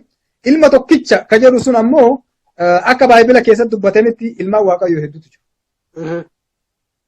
Kanaafuu namni sun Yesuus qofa osoo hin ta'in ilmaarra waaqayyoo Aadamis dabalatee akka Ooriit Zatsa'aat jechuun kitaaba seera ba'uu boqonnaa 4 lakkoofsa 22 irratti dubbatetti illee akka tinbiita Ermiyaas boqonnaa 31 lakkoofsa 9 irratti dubbatetti illee Ermiyaas akkasumas kitaaba keessatti wangeela Luqaas boqonnaa 3 lakkoofsa 31 irratti illee Aadam ilma rabbii akka ta'e. Kanaafuu ilma tokkicha erga jedhu sun sirrii miti ilmaan waaqayyoo kitaaba keessatti hedduu dubbatame waan ta'eef. Ayyee jazaakumullahu khairan gaafii 21ffaa irratti namni tokko nuuf barreessanii waan jedhanii wangeela Yohaannis boqonnaa 8ffaa lakkoofsa 58 Iyesuus jedhanii nuuf barreessan. Iyesuus osoo Abrahaam hin dhalatin dhalate. Kanaafuu silaa waaqa tahuu baate akkamitti Abrahaamiin dura Ibraahim yookaan Abrahaam jechuun akka kitaaba jiraatitti Nabiyallah Ibraahimiin dura dhalate. Osoo silaa waaqa tahuu baate akkamitti isa dura dhalatuu danda'e? Waggoota meeqatu jidduu kana jiraa jechuu isaati. Waggoota Abrahaamiyyuu du'ee eege jedhe kun Yesuus Kiristoos dhufe. Yesuus Kiristoos garuu qaaman amma dhalate malee Abrahaam dura dhalate. Akkamitti waaqaa miti jettanii nun jedhee nu gaafatan. Deebiin akkami. Wangeelli Yohaannis boqonnaa 8 lakkoofsa 58 irratti Yesuus Abrahaam dhalatuun duratti waan inni ture jedhee dubbatee jira. Garuu asirratti waan ummata kiristaanaatiin jennutu jira. Akka kitaabni isaanii jedhutti kitaaba kan bara kitaabni isaanii baay'ee akka wannaatti dubbatetti akka kitaaba lallabaa boqonnaa 3 lakkoofsa 14 irraa 15 irratti akkana jedha. Wanti waaqayyo hojjetu hundinuu bara baraan akka jiraatu anni beeka. Wanti jechuun isatti dabalamu yookiin isarraa irratti tokkolleenu hin jiru. Waaqayyo namni akka isa sodaatuuf kana godha. Wanti amma jiru isuma dur ture sanii jedha Baayibilli. Wanni amma jiru kun isuma dur ture sanii jedha. Kanaafuu Iyesuus dhalatuun duratti namichi gaafii tana gaafatte sun Abrahaam dhalatuun duratti atis akka rabbi biratti uumamtee turte kitaabni kan keenii hima. Kanaafuu rabbi waan uume san irra deebi'ee godheedha. Kanaafuu haqa addunyaa kanatti dhuftee dhalatteen duratti atis rabbi biratti uumamtee turte akka Baayibilli kan kee jiru kitaaba irra deebi'ee dubbisi. Kitaaba seera lallabaa boqonnaa 3 lakkoofsa 14 irraa 15 akkasidha. Kanaafuu namni sun irra deebi'ee dubbifadhu kun rabbi nama gootu. Maaliif rabbiin waan mara duraan lawal mahfuuzitti akka katabe duraan amanne rabbiin quraan isaa keessatti illee dubbatee waan jiruuf jechuudha. Ayyee jazaakumullahu khairan obboleeyyan kiyya tolchaa dhageeffadhaa gorsi kun ammoo warroota kaawwan qofaaf osoo hin ta'in nu hunda fayyada. Akkuma awwaala irratti jenne jechuudha. Gaafii 25ffaa irratti namni tokko nuuf barreesse wangeela Maatewos boqonnaa 2ffaa lakkoofsa 11 irratti namoonni hedduun Iyesuus arganii sagadanii fi gabbaranii jiranii jedhee nuuf barreesse. gaafii 21 jettee turte 25 irra deebii ilaale yoo gaafii namaa diidamii shani dhiifama. gaafii 20 meeqa? 25 irratti. Namoonni hedduun Yesuus Namoonni arganii sagadanii wangeela Maatewos boqonnaa lammaffaa lakkoofsa 11 irratti namoonni hedduun Yesuus arganii sagadanii fi gabbaran jedha. Wangeelli Maatewos akkana jedha. Asirratti akka barumsa kana dura dabarsinee irratti kutaa lammaffaa irratti dabarsinee turratti laayivii irratti jechuun namni sun yoo laayivii sana hordofee jiraate gaafiin isaa achi keessa deebitee dabartee turte. Namni sun irra deebi'ee ilaaluu danda'a. Maaliif kitaaba isaanii keessatti akka Baayibil jedhutti bakka hedduutti kan gooftaa jedhaman hedduu waan jiraniif jechuudha. Maaliif kan sagadameefis kan gooftaa jedhames kitaaba isaanii keessatti akka bakka hedduutti jiru. Fakkeenya kaasuudhaaf irra deebinee ammas irra deebinee ilaaluu fi dubbisuuf ni dandeenya. Kitaaba isaanii keessatti kitaaba seera moototaa boqonnaa 6 lakkoofsa 15 irratti illee nama hedduutu fakkeenyaaf Eeliyaasis gooftaa jedhamee sagadameefii ture. Akkasumas kitaaba isaanii keessatti kitaaba seera moototaa boqonnaa 2 lakkoofsa 25 irratti illee Gehaaziinis siigalee gooftaa jedhamee akka Saamu'eeliif sagadaa turee fi akkasumas kitaaba Saamu'eel tokkoffaa boqonnaa 25 lakkoofsa 26 irratti illee namoota hedduuf akka sagadamaa ture ni agarsiisa.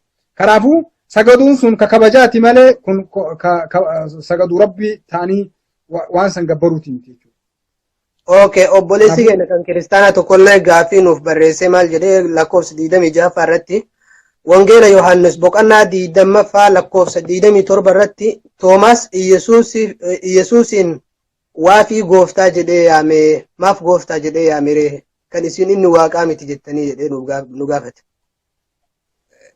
Deebii jechuun akka kutaa dabre irratti laalletti jechuun akkuma amma gaafii dabarsine kanatti jechuun namni sunis irra deebi'ee ilaallatu danda'a. Kitaaba seera mootota tokkoffaa boqonnaa 18 lakkoofsa 7 irraa 8tti Obaadiyaan odoo adeemaa jiru Eliyaasii wajjin walitti dhufee Obaadiyaan namichi isatti dhufe Eliyaas ta'uu isaa erga hubate qomma'eefii jedha lafa bu'ee sujuudeefii yaa gooftaa koo ati Eliyaasii jedheen ati dhuguma Eliyaasii jedheen yaa gooftaa koo ati dhuguma Eliyaasii jedheen sujuudeefii yaa gooftaa koo yaa waaqa koo jedheen jira asirratti illee. Asittis Eliyaasis sagadameefii jira. Kun kabaja jechuudha malee namni sagadameef hundi rabbi yoo ka jedhamu taate asittis akka argaa jirru kanattis yoo ka wannaa jedhu taate Eliyaasis waaqa ta'a jechuudha. Kanaafuu kun dogongora jechuudha.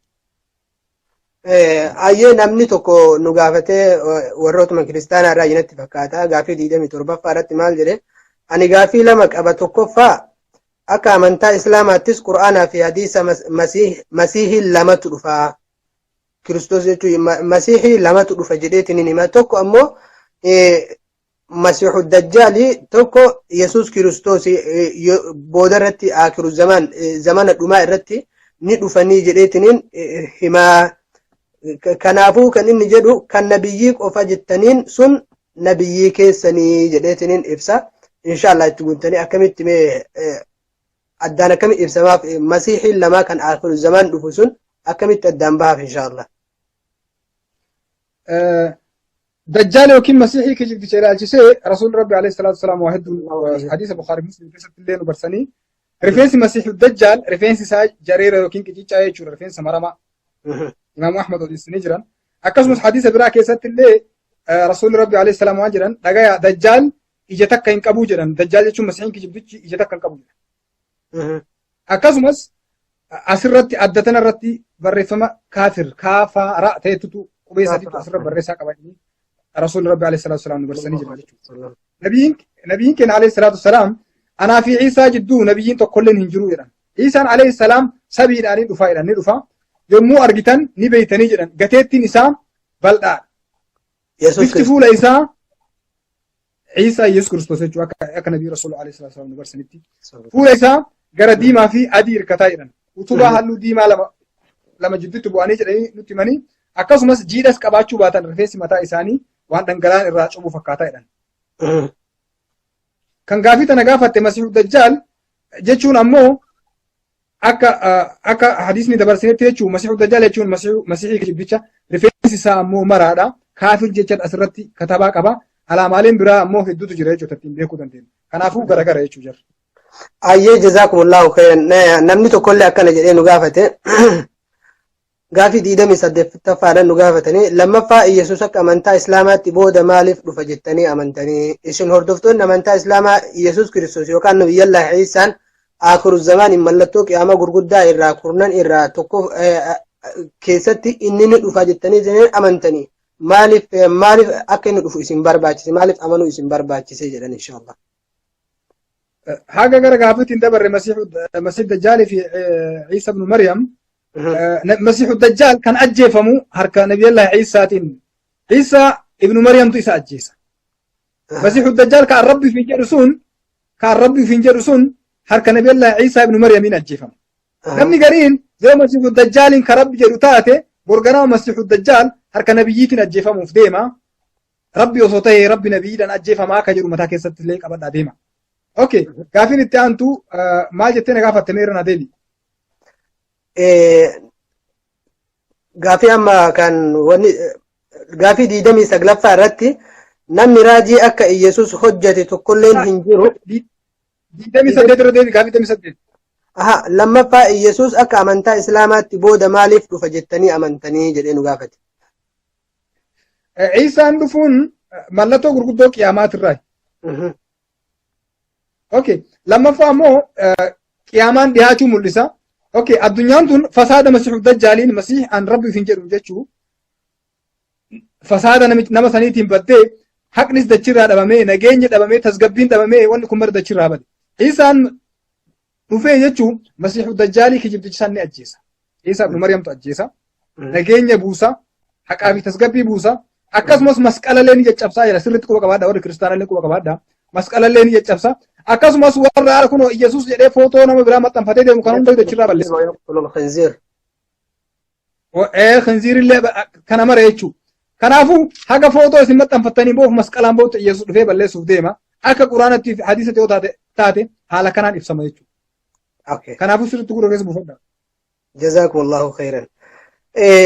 Lakkoofsa 29 irratti namni tokko waan jedhee nu gaafate.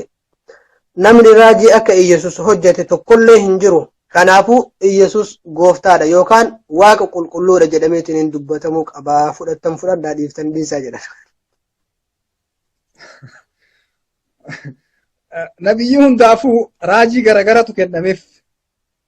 Kanaafuu raajii hedduu dalaguun rabbi nama hin gootu. Maaliif jennaan rabbiin quraana isaa keessatti rabbiin suuraa ra'dii بسملا كدا صدفة آية صدمي لما فرت الله وما كان للرسول أن يأتي بآية إلا بإذن الله لكل أجل كتاب لرب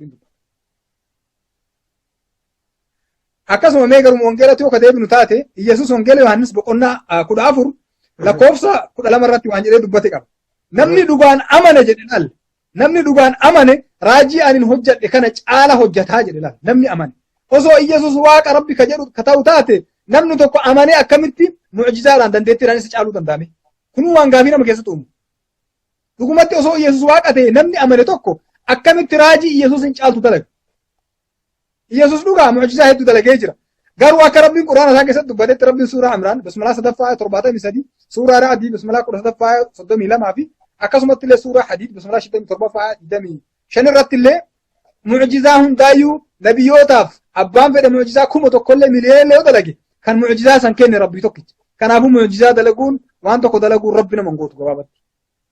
Ayyee jazaakumullahu khairan. Gaafii soddommaffaa irratti dhiyaannaa obboleeyyan kenna inshallah mee viidiyoo tana sheer waliif godhaati jazaakumullah. Gaafii soddommaffaa irratti waan jedhu ergaa Pheexroos boqonnaa tokkoffaa irratti maal jedha waaqa kenna Iyesuus jedha Iyesuus waaqaa jedheetu hin nuuf erge. Akkamii gaafiin kun maalitti fedhe? Namni gaafii kana gaafatte sagantaa laayivii torbaan lamaan taree dabarsine irratti irra deebiiti sirriitti ibsatti kennamee jira keeyyanni kunis keessuma jirti sirriitti irra deebii dubbisi ergaa Pheexroos keessatti dubbatame garuu namni kun ammoo Iyesuusii mika akka ta'ee dubbate Pheexroos dubbate mee irra deebiiti waan Iyesuus jedhe irra deebii dubbisi kanaafuu laayivii torbaan taree dabarsine torbaan lamaan dabarsine san linkii inshallah asirratti yookaan sheer sii goona irra deebiitii dubbis deebiin kee gaaffiiwwan tare keessatti sagantaalee tare keessatti deebi'eetu sirriitti achirratti irra deebii caqafadhu. Viidiyoo keenya jalallee kiyya maqaa Aljazeeraa Oromoo jedhuu fi Ustaaz Arabgiin erga jala jedhu irratti illee inshallah argachuu dandeettu obboleessa kiyya. obboleessi keenya kan kiristaanaa tokko waan jedhee nu gaafate gaafii 31ffaa irratti Yesuus Kiristoos waaqa bara baraati. Milkiyaas 5ffaa lakkoofsa 22ffaa irratti akkas jedha. Yesuus Kiristoos waaqa bara baraati. Milkiyaas kitaaba tinbiitii Milkiyaas kan jiru kitaaba kakuu moofaa keessaa. Kana waan ta'eef Iyyasuus osoo hin ta'in kan keeyyaatti keessa dubbataa jiru rabbii isaati. Rabbii isaati. Kanaafuu namni sun Baayibilii yoo siin galin irra deebi ilaali kakuu moofaa fi kakuu haaraa addaan baasi. Maaliif jennaan bakka tanatti ka dubbataa jiru rabbii Iyyasuusiin uume malee Iyyasuusii miti. Iyyasuus kitaaba Iyyasuus kan dubbatu eegalee kan afaan ofiitu irraa dubbate wangeela Maatiyoos irraa kaaseeti. Wangeela Maatiyoos, Maarqoos, Luqaas fi Yohaannis fi kakuu haaraa keessa barbaade. Kanaafuu keeyyan asitti wannaa goote kun Milkiyaas keessa kan dubbataa jiru waa'ee rabbi malee Iyyasuusii miti. Kanaafuu sun dogongoraa sirreeffadhu. Ayyee jazaakumullahu khairan. Obboleessi keenya kan kiristaanaa tokkollee waan jedhe nu gaafate gaafii 32ffaa irratti Yesuus hundaa beekaadha. Wangeela Yohaannis boqonnaa 5 lakkoofsa 22 wangeela Yohaannis lakkoofsa 18 boqonnaa 4 irratti illee akkanuma jedha hundaa beekaadha. Isin akkamitti wanni waa hunda beeku rabbi ta'uu danda'a? Isin maaliif osoo inni waa hunda beekaadha jedhu isin akkamitti isaan ilma rabbiitii miti yookiin inni waaqaa miti maaliif jettanii inni ergama rabbiiti maaliif jettanii ni jedha. Kana nuhi miti kan jedhe Iyyasuus mataa ofiitu nu dubbatee ture. Wanni nu jechuun adda finne hin jiru. Iyyasuus hundayyuu beekaa miti. Ragaa ofumaa isaatii ofirratti ba'e Iyyasuus. Akka waa hunda beekaa hin ta'in jechuudha. Yeroo hedduu dubbatee hojiinis agarsiisee ture. Fakkeenya fudhannee yoo kalaallu taate akka wangeela Maarqoos boqonnaa 11 lakkoofsa 13 irratti Iyyasuus beela'ee ture. Yeroo Bitaaniyaa irraa deebi'u Iyyasuus beela'ee ture. Mukattii wayii fagoodhaa argee shakkiidhaan firii qabdi moo hin qabdu jedhee yeroo bira ga'u firii irraa dhabe. Osoo Iyyasuus hundayyuu beekaa ta'e bakkuma dhaabbatu sanii beeka jechuudha. Kanaafuu Iyyasuus hunda beekaa miti. Akkasumas akka wangeela Maatiyoos boqonnaa 24 lakkoofsa 36 irratti fi akkasumas wangeela Maarqoos boqonnaa 13 lakkoofsa 32 irratti Iyyasuus waa'ee guyyaa qiyaamaa jechuudha silazzaach kana waa'ee guyyaa sanii rabbii tokkicha malee malaayikaan samiilleen Iyyasuus ilmallee dabalatee takkallee hin beeku. Kanaafuu Iyyasuus hundayyuu akka beekaa hin ta'in ofii isaatiin ragaa ofirratti bahee jira malee waan nu adda fuunee yookaan waan namni islaamaa tokko adda quraana irraa fuunee isin dubbataa jiru kitaaba keessantu ragaa bahaa jira. Iyyasuus ofii isaati akka waan mara beekaa hin ta'in ofii ragaa ofirratti bahaa jira. Iyyasuus namni gaafii tana gaafatte sun Iyyasuus ni kijibde jechuu dandeetta ati wanni nuti gaafannu asirratti. Maaliif jennaan Iyyasuus waan mara akka hin beekne ofii isaati dubbatee jira. Ati ammoo Iyyasuus ni beekaa jechaa jirta. Situ kijibaa jira moo namni gaafii san gaafatte Iyyasuustu kijibaa jira. Kana atummaan ofii keetii murteessi yookaan warri namoonni hordofaa jiran asirratti laayivii hordofaa jiran hundinuu laalanii haa murteessaniiti. Gaafii itti aanutti. Ayyee jazaakumullahu khairan. Gaafii 33ffaa irratti Yesuus hundaa danda'aadha. Wangeela Yohaannis boqonnaa 6 lakkoofsa 44 Yohaannis akkasuma boqonnaa 18 lakkoofsa 4 irratti hundaa danda'aadha ofiin jedhe Yesuus Kiristoos. Isin akkamitti waaqaa miti jettanii nuun jechuu isaa barbaadeeti. Akkamittiin deebi'amaaf inshaallah. Wangeela Yohaannis boqonnaa akkuma dabarsinetti kana dura dabarsinetti wangeela Yohaannis boqonnaa 5 lakkoofsa 30 irratti Iyyasuus ani homaa takkallee ofirraa godhuu hin danda'u jedhe. Nama tokko ka afaan baafatee homaa takkallee ofirraa godhuu hin danda'uun Iyyasuus hundaayyuu danda'aadha jedhanii bakka biraatti kitaaba wanaa baasuun tokkoffaa kun kitaaballeen wal khilaafaa wal qaba. Wanni kun osoo mana murtii addunyaa keenya irratti ammaa kana irratti namni tokko mana murtii dhaabbatee ragaa gosa lamaa qabatee achi dhaabbatee ragaan isaa daanyatti ka'imatu taate namni kun yookaan kijiba kanaaf waggaa 10 hidhama jechuudha. Silaa akka dhugaatii akka deebinu taate uummanni kun Iyyasuus irra kijiba guddaa kaayaa jiran. Maaliif Iyyasuus bakka takkatti waan hin beeku jedhee dubbataa jira. Isaan ammoo lakki ni beeyta jedhanii giddiidhaan Iyyasuusitti waan kana fe'aa jiran. Silaa akka dhugaatitti ka deemnu osoo dhugaa fudhannee ka deemnu taate uummanni kiristaanaa akka kijiba Iyyasuus irra kaayaa jiran kun sila mara isaatti hidhamuu qaban. Ayyee jazaakumullahu khairan ustaaza keenya. Gaafii 34ffaa irratti obboleessi keenya waan jedhee nu gaafate Yesuus Kiristoos hin jijjiiramu. Ibraawii 13ffaa boqonnaa 13 lakkoofsa 8 irratti argachuu dandeessanii dhaqaate achi daawwadhaa hin jijjiiramu Yesuus Kiristoos. Isin akkamitti waaqaa miti jettanii inni waaqaa jechuu barbaadeeti. Iyyasuus hin jijjiiramu namni jedhu sun ani beeku baay'ibila waan nama dubbisinatti hin fakkaatu. yookaan ammoo akka amma asirratti inni jedhetti akka matnaa himetti Ibraawii boqonnaa 13:8 akka amma dubbistetti inni kana qabatee Yesuus hin jijjiiramu jedhee dubbatee jira. Yookaan aayat tokkitti tana qofa dhaga'ee ta'a. Maaliif jennaaniin Yesuus baay'ibila isaanii keessatti illee Yesuus ni dhalate, ni guddate, beela'aa ture, ijoollee wajjin taphataa ture, nyaataa ture, akkasumas deemee dadhabee boo'ee dhugee waa meeqa dalagaa ture. Kun marri jijjiirama dhalatu irraa garaa seenanii yeroo jalqabaatirraa ji'a tokkorraa ji'a lama kun jijjiirama yerooti waan ta'eef. Akkasuma ni dhalate jijjiiramuu irraa garaa dubartii ta'e daa'ima ta'e akkasumas dhalatee guddatee kana hunda ta'e kana hunda nama ta'een Yesuus hin jijjiiramuu jechuun osoo argu maaliif akka inni kana jedhe naaf hin galle. Kanaafuu namni sun deebi'atu. Hardharraa waggaa 5 booda osoo isin arge bifa amma isin argu kanarra hin jirtanii bari yookiin arri jira yookiin qadara rabbi waan namarra mudatu gaafa san jijjiirame jechuutu ifa. Kanaafuu duuba Yesuus hedduu jijjiiramee jira jechuudha. Rabbi osoo ta'ee waan kana hundayyuu hin qabaatu jechuudha. Rabbi waamarraa qulqullu. Maaliif yeroo tokkorraa bakka tokkorraa tokkotti silaa rabbiin akkas hin ta'u jechuudha. Osoo rabbi ta'ee Yesuus akkuma uumame saniin ta'a malee deemee hin dhugu hin taphatu boo'aa ture Yesuus. Ijoolleen tumaa turte. Uummanummaan yeroo fannisu bakka hedduutti tumaa turan dhakaadhaan ari'aa turan. Kun hundi jijjiiramuu irraa. Kanaafuu nama tokko nama ulaagaalee kan nama qabu kan nyaatu kan dhugu haga dhugaatii alkoolii wayiniin bahuutti dhugaa ture tokko hin jijjiiramu jechuun nama dadhabee karaa deemee dadhabe. Fakkeenyaaf akka Wangeela Yohaannis boqonnaa 4:6 barraa'etti nama karaa deemee dadhabaa ture. Akkasumas nama nyaataa ture. Akkasumas nama waa hedduu waa meeqa dalagaa ture waa meeqa tahaa ture hin jijjiiramu jechuun fakkeenyaaf inumaayyuu ajjeefame jedhan ajjeefamullee waan tokko jijjiiramu tokko deebi'ee ammallee ka'e jedhan kunuu jijjiiramu tokko jijjiiramuun kana caalu maal jiru duuba namni kana mara ta'e akkana ta'e akkamiin rabbi ta'uu danda'a. Subhaanallah ta'ala Allahu amma yasifuun. Gaafii 35 irratti kan nu gaafatan Yesuus uumaa hundaa uume jedhan. Kana ragaan isaa Ibraawii boqonnaa tokkoffaa lakkoofsa 2 irraa hamma 3 fi Yohaannis boqonnaa tokkoffaa lakkoofsa 3 irratti Yesuus Kiristoos uumaa waa hunda uume jedha. Akkamitti isin wanni waa uumu gooftaa rabbiin malee ni jira jedhan. Yesuus inni uumamaadha malee homaa uumuu hin danda'u akka ofii isaatii dubbatetti. Anaa miti an ofirraa dubbataa hin jiru. An ofii kiyyarraa dubbataa hin jiru baay'ibila keessan irraa waan haga ammaa kitaaba barumsa kana dura dabarsinillee an baay'ibiluma keessan irraa kan isin himaa ture. Maaliif jennaan Wangeela Yohaannis boqonnaa 5:30 irratti Yesuus homaa takkallee ofirraa godhuu hin danda'u. Nama kanaan kijibaa jechuu hin dandeenyu. Ofii isaatii dubbatee awwama takkallee ofirraa godhuu hin danda'u jedhe Yesuus. Duuba nama tokko waan takkallee ofirraa godhuu hin dandeenye. Akkamitti waan marasitu uumee jechuu ni danda'a. Kun kijiba fuudhanii isatti fe'uu ta'a jechuudha. Akka kiristaanonni hedduun jedhanitti Yesuus jechuun jecha waaqaa kan ta'e yookaan kun jedhu jedhaniiti isaan kan amananii. Karaa gabaabaadhaan wanni isin gaafannu namni gaafii tana gaafatte akkuma uummanni kiristaanaa hedduun keessan amantanitti kun jecha jedhu kana Yesuus jettanii amantan. Garuu jechi kun jedhu kun yookaan jechi ta'e jedhu kan isin jettan kun gudeeda dubartii nam keessa ji'a 9 ture jettanii amantan. Wanni nu isin gaafannu ji'a 9 keessatti waa meeqatu uumamaa? Yoo Yesuus jechi kun jedhu kun gudeeda dubartii keessa ji'a 9 jiraate ji'a 9 guutuu eenyutu addunyaa tana uumaa ture? Eenyu kaan ajjeesaa ture? Eenyu kaan uumaa ture? Eenyu waa meeqa gara gaggalchaa ture? Amrii meeqa gara gaggalchaa ture? Laal.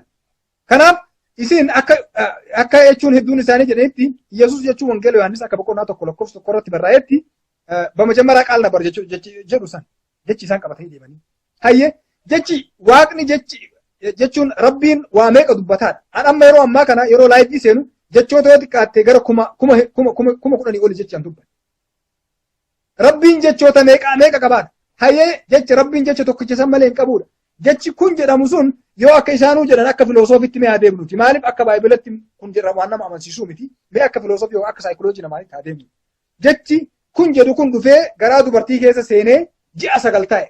Ji'a 9 jechi kun jedhu kun garaa kana keessa ture foon uffatu. Rabbiin kawaa uumaa ture eenyu gaafi jedhutu kaasitti. Moo ji'a 9 san jidduu rabbiin jirudha. Subhaanallah. Ammoo afaan baafatee waan takkallee ofirraa godhuu hin danda'u jedhee dubbate sanirraan waan marasitu uume jedhanii isarratti fe'uun kijibni kana caalu maali? Nu Iisaanin kijibe jechuu hin dandeenyu. Yesuus dhugaa dubbata, Iisaan dhugaa dubbate. Waan takkallee ofirraa kaasee godhuu hin danda'u jedhee dubbate. isaan ammoo deebi'anii paastarii qeezii wangeelii sabaaki marri nuu deebi'anii Yesuus ofirraa waan mara godha jedhan Yesuustu kijibee jechuu dandeenya hin dandeenyu. Kanaafuu rabbiin daayaa isaanii haa kennu fabi'ayyi hadiisin ba'dahu yu'minuun. Akkasuma ji'a saglaffaa qofaa miti ji'a saglaffaa garaa haadhaa turan kana tarii hin jira akkasumatti jiraachisuu danda'a waa uumuu danda'a jechuutu danda'ama. Guyyaa sadi muluu du'eetiniin guyyaa sadi gaafa inni du'e san addunyaan tun kan inni waa uumu nama meeqatu uumee nama waa meeqatu du'ee waa meeqatu namni akkamitti jannata seenee azaaba seene jidduu san subhaanallahi rabbiin haa qajeelchu. Gaafii 36 irratti Yesuus alfaa fi omeegaadha jedhan. Alfaa fi omeegaa jechuun maal inni duraan dursi inshallah yoo rabbiin sinna. Alfaa fi omeegaa jechuun jalqabaa fi jalqaba waan maraatti fi dhuma jechuudha. Waa maraa jalqabaa fi dhuma jechuudha. Yesuus alfaa fi omeegaa ka jedhu sun mee namnummaan gaafii tana gaafattee hojii maraa sii kennina. Wangeela Luqaas boqonnaa 3 lakkoofsa 23 irratti Yesuus yeroo umriin isaa 30 ta'u waa barsiisuu jalqabee jedha kitaabni Baayibili. Yeroo umriin isaa 30 ta'u. Namni tokko yoo alfaa fi omeegaa waan mara dura jedhame umriin isaa 33 namni umrii 33 akkamitti addunyaa maraa fi addunyaa tana booda ta'uu danda'a. Fakkeenyaaf an umriin kiyyaa 31. Umriin kiyya 31 ani umrii 31 kun an alfaa fi omeegaa ofiin jechuu hin danda'u. Namni umriin isaa yeroo waa barsiisuu eegalu umriin isaa 30 kasan dura uumaan meeqa zamana meeqa ummanni zamana waggaa 1000 meeqa 100 meeqa waggaa 100 meeqa miliyoona meeqa tare ummanni warri san duraa hoo maal tahaadha maaliif jennaan Yesuus yoo alfaa fi omeegaa ka jedhamu taate maaliif namni yeroo sanitti umrii isaa 33 ka dhalate sun alfaa fi omeegaa ta'uu hin danda'u. Quraana keessatti rabbiin quraana isaa keessatti illee nu barsiisee rabbiin Ciisaa akka itti rabbiin Ciisaa uume rabbiin suuraa Maryamii fi suuraa Maryam bismillah saglaffaa aayaa naannoo 7 irraa kaasee rabbiin nutti himee jira. Akkasumas akka suuraa Imraan bismillah sadaffaa aayaa naannoo 47 irraa kaasee rabbiin haala gaariin akka gaariin nutti himee jira jechuudha. Kanaafuu Iyyasuus Ciisaan uumamaadha malee Khaaliqa dachiisanii yookaan awwaliif akhirii miti jalqabaaf dhumallee miti. Kanaaf maal jennaaniin ofii isaatii bakka hedduutti illee dubbatee akka haadha qabullee dubbatee akka obboleeyyan qabullee dubbatee bakka hedduutti illee waa hedduu dubbatee waan barsiisaa tureef jechuudha. Kanaafuu Yesuus alfaa fi omeegaa ta'uu hin danda'u waan jechuun yeroo waa barsiisuu eegalee umriin isaa 33 qofa ta'eef. Silaa gaafas inni dubbatee awwaamara dura jedhe umriin kiyyaa 33 jedhee dubbatee ture. Kanaafuu kijiba jechuu hin dandeenyu jechuudha. Namni umrii 33 ammoo umrii 30 sigalee alfaa fi omeegaa ta'uu hin danda'u. Ayyee namni tokko maashaallah quraana tokkollee jalatti nafni quraana akka jiruun qara'ee jira natti fakkaata. Quraana keessatti dogongora wayii arge natti fakkaate inshallah dogongora sanii deebistaniif maal jedhee nu barreessi beektanii gaafiin 37ffaa irratti quraanni keessan boqonnaa 5 lakkoofsa 116 irratti ummanni kiristaanaa Maryamiin akka gabbaran dubbata. Anin amantaan kiyya kiristaana ortodoksiidha. Nutin Yesuus malee Maryam waaqa godhannee hin gabbarru. Quraanni keessan bakka sanitti dogongoree jira jedhanii fuudhee kunnu akkasitti dogongora irra gadi kaa'e. Akkamitti dogongora kanarraa baafna inshallah. Wallahi namni kun silaa mata duree laayivii kana dura jalqabne kana dura kutaa tokkoof lammaffaarratti sirriitti hordofee jiraatee deebisaa yookaan deebi'ee tarefaa sanuma keessa jira osoo namni sirriitti qalbiidhaan caqasee namoonni hedduun ortodoksii irraa gaafii akkanaa kan inni gaafatu barumsa tokkoffaa fi lammaffaa keessatti illee deebiin isaanii deebi'ee ture jechuudha. Garuu kun xiinxalaa dhabuu isaaniitti namoonni hedduun nama laayivii hordofan garii yookaan nama arrabsu yookiin lolu yookaan nu arrabsan jechuun dhufaa jira malee barumsa nu kennaa jirru kana akkana hedduun isaanii xiinxalaadhaan hordofaa jirre amma irraa fahamna jechuudha tokkoffaa. Lammaffaa asirratti isin warri ortodoksii Maryamii fi Yesuusii walirratti waaqa godhatanii gabbaruu baattanis ummata biraa kan gabbarantu jira.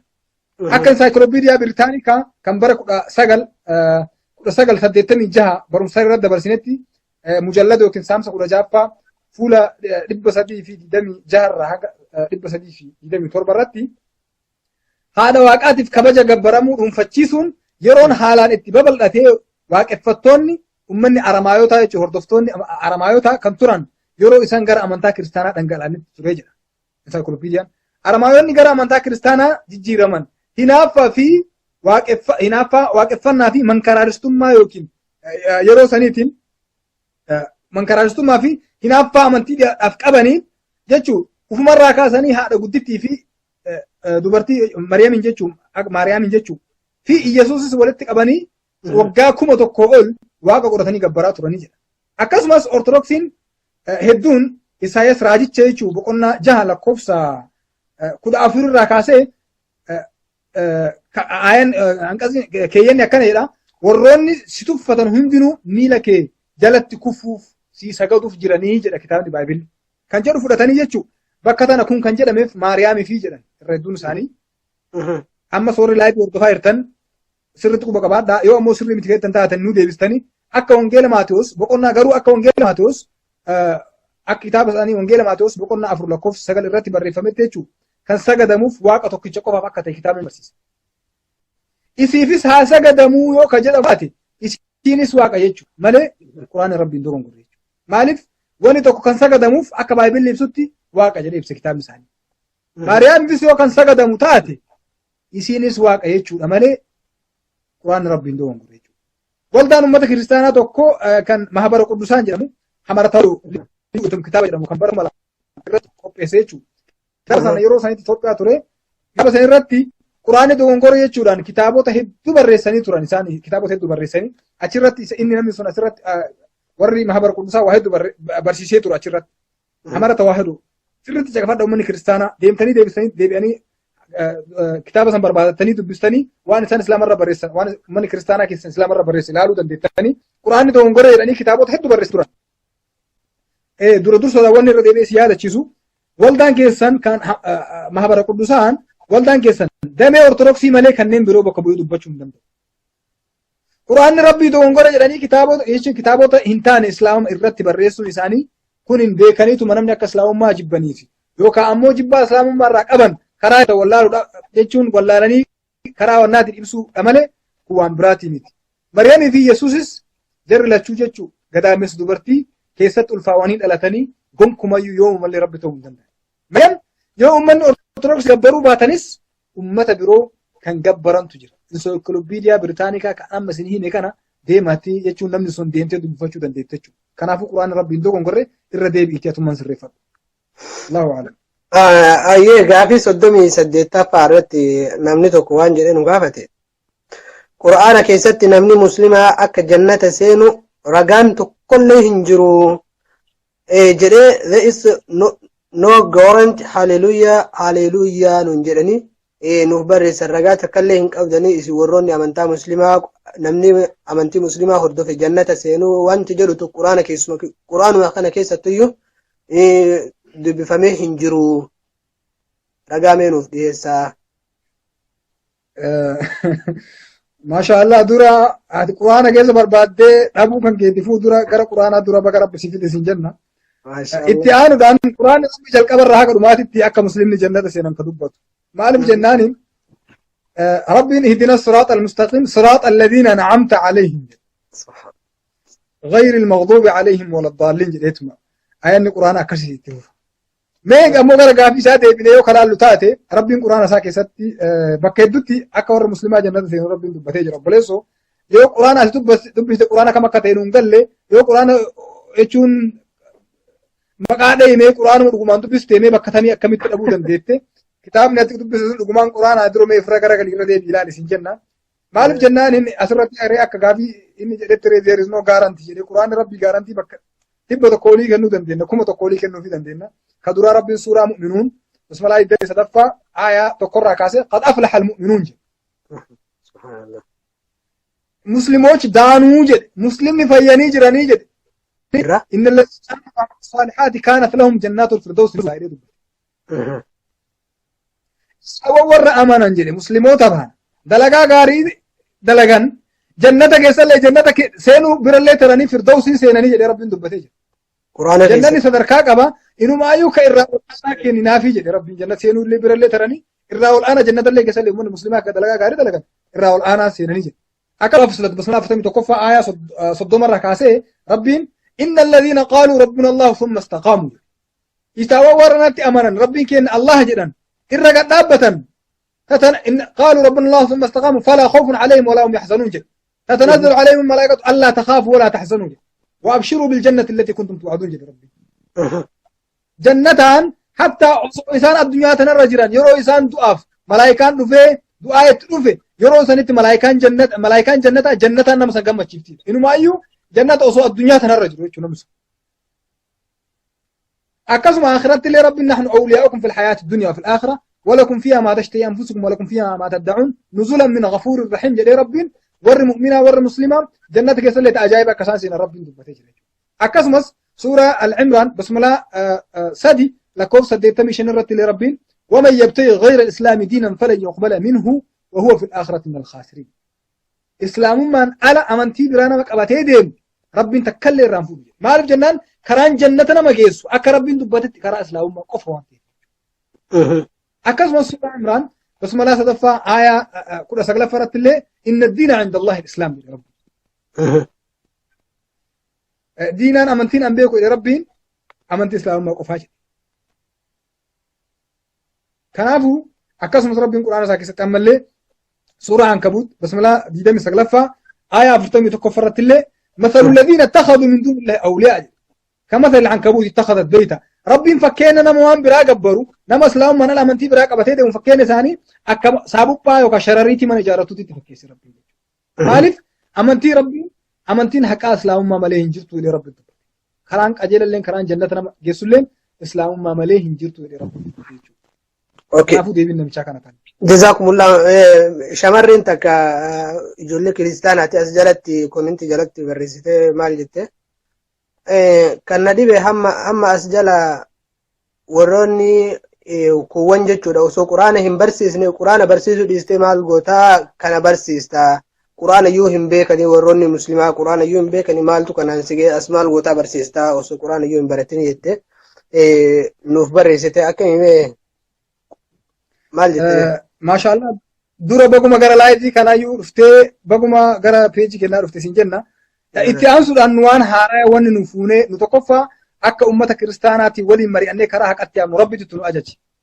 Namaa miti kan nu ajaju nu ajaja rabbiitiin deemna jechuudha. Maaliif jennaan akkuma barumsa dura taree irratti dabarsinetti rabbiin quraana isaa keessatti suuraa Imraan bismillah sadaffaa aayaa 93 irratti qul fa'atuu bittawraati fatluhaa in kuntum saadiqiin jedhe rabbiin. Ummata tawraatiin baayibila qabatee deemu san yoo isaan waan dhugaa qabatanii ka deeman taate mee fidaa wal haa mari'an nuti nu barsiisaa jedhaanii jedhe rabbiin. Jedhaanii ajaja kun.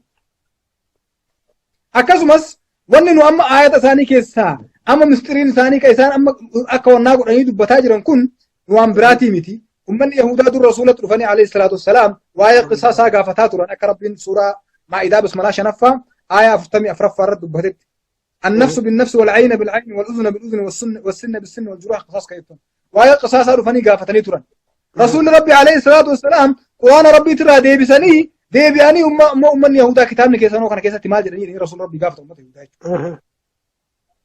Isaan waan kana waakkatanii jennaan rasuulli rabbii kitaaba isaanii akka isaan fidan isaan ajaje. Wayita fidanii irraa bahan isaanuma qaraa'isan ufiin qaraaneef rasuulli alayhi salaatu wasalaam. Maaliif jennaan rabbiin quraan isaa keessatti fatluuhaa jedhe natluuhaa hin jenne rabbiin. Fatluuhaa jedhe. Isaanuma qaraa'isaa jedhe. Wayita qaraa'isan jarri fuudhanii bakka silaa wanni sun jirtu ragaan jirtu akkanatti harka irra kaayan jechuudha. الله أكبر رسول ربي عليه الصلاة والسلام بكوان كان كيت هركن كان كاسي جنانين بك نمشي مستريت أول بك سنجرت بك قصاصا كان أبو ونن أما هناجر وان براتي متي يا عيسى يسوس ما تسنين جاي كيران تاتي يسوس نو نبي كأن عليه الصلاة والسلام أكا قارس أيدمي أبو رواية عيسى برسيسو دندي نمني أكاسي تسون إرى ديبي إيتي برم سكنا درارة اللي عند برسيتوري إرى ديبي إلى الكتاب نكيسن أمني كريستانا أما متي بركو سجل ترباتك بركو سجل أكل كوبستوب أتي كوبستوب أتي بركو سجل لا يبي كتاع كان درات رتي هنا ترى أمني كريستانا كتابه هدو برسني جران فكنا إسلامنا أفريقيا كان جت بركو سجل أفتمي توك أمة كريستانا إسلام كفرسيس كباس أكاسمس لم معرفين أمان لمن على سلمهم إثيوبيا يا إيمانات متشاشل آلن كتابه نجران أرثوذكس يجون كريستوسنا قرآن من أجنانيا وكجر ندرس الله شوف كتابه هدو سنتني برسيسا جرتن من كريستانا كيساتو كونفرنس تن هدو رتي ان لغاسيتي ما كان دورا غاف دور بيجرو نانو شاشمن رتي كونفرنسي وهي اوبايه توري افيرمي توريان يرو ان سينوتي چرچي ساني سيني توريان سيني چقاسيان وني سان برسيسن آيات القرآنات الله أكبر أكثما bara kuma lama hamar tawaadoo liyyuu itum kitaabni jedhamu sun yeroo qophaa'u konferansii hedduu akka Itoophiyaa guututti uummanni Ortodoksii qopheessaa ture. Wanni isaa yaa'ii isaaniit irratti mahabara quddusaan barsiisu akka jiruun quraana rabbii ayata quraanaa jallisanii uummata isaanii barsan. Garuu takkaa uummata kiristaanaa tokko uummata Ortodoksii nama amba duratti ba'ee waan uummata barsiisanitti dhugaan itti amanee kottaa waan kana jedhee islaama mari'atee hin jiru. Dhoksaadhaan barsiisan. Yoo laayivii feetan dhugaa feetan kunoo laayiviin karaa feetaniin karaa sooshaal miidiyaatiin yoo peejii keenyarra sodaatanillee peejii keessarratti isinii dhufna wanni amma deemnuuf karaa haqaatitti nama yaamuuf malee wanni takkallee bu'aa wanni uummatarra barbaatuuf yookaan ammoo amantii namaa xiqqeessuuf waan biraatu osoo hin ta'in karaa haqaa rabbii haqaa isinitti himnee karaa rabbiitti isin yaamuuf malee waan biraatu hin tobboleetti akkasi fudhatu. Sirriidha dhugaa keessan wanta san irratti asin dura viidiyoo hedduu fakkeenyaaf akka Ustaaz Heydar Faati nama maqaan isaa Takluu jedhamu karama laayivii kanaan affeeranii waliin haasawanii karaa kabajaatiin wal kabajaadhaan akkas geggeessanii yoo ammoo warroonni akkas feetan hordoftoota amantaa kiristaanaa keessaa warroonni karaa laayiviitiin illee dhuftaniitiin ilaalcha keessanillee hin geeffannaa ni mul'isnaa isin qofti nurraatti haasawuu hin qabdanillee ilaalcha keessan ni baafannaa warra jettanillee koottaati karaan bal'aadhaa isaatti illee bal'oodhaa ofirraa waliin haasofnaa waan isin bira jiru nutti himtanii waan nu bira jiru isinitti himna taani dirqamni hin jiru karaa rabbii irratti wal waamuun sunnaadha malee waajibummaa rabbiin nurra kaahee amansiisu rabbiin nurra hin kenne jechuudha dhuftaniitiin karaa kanarraa ibsa tokko inshallah in argattan jennee yaadna.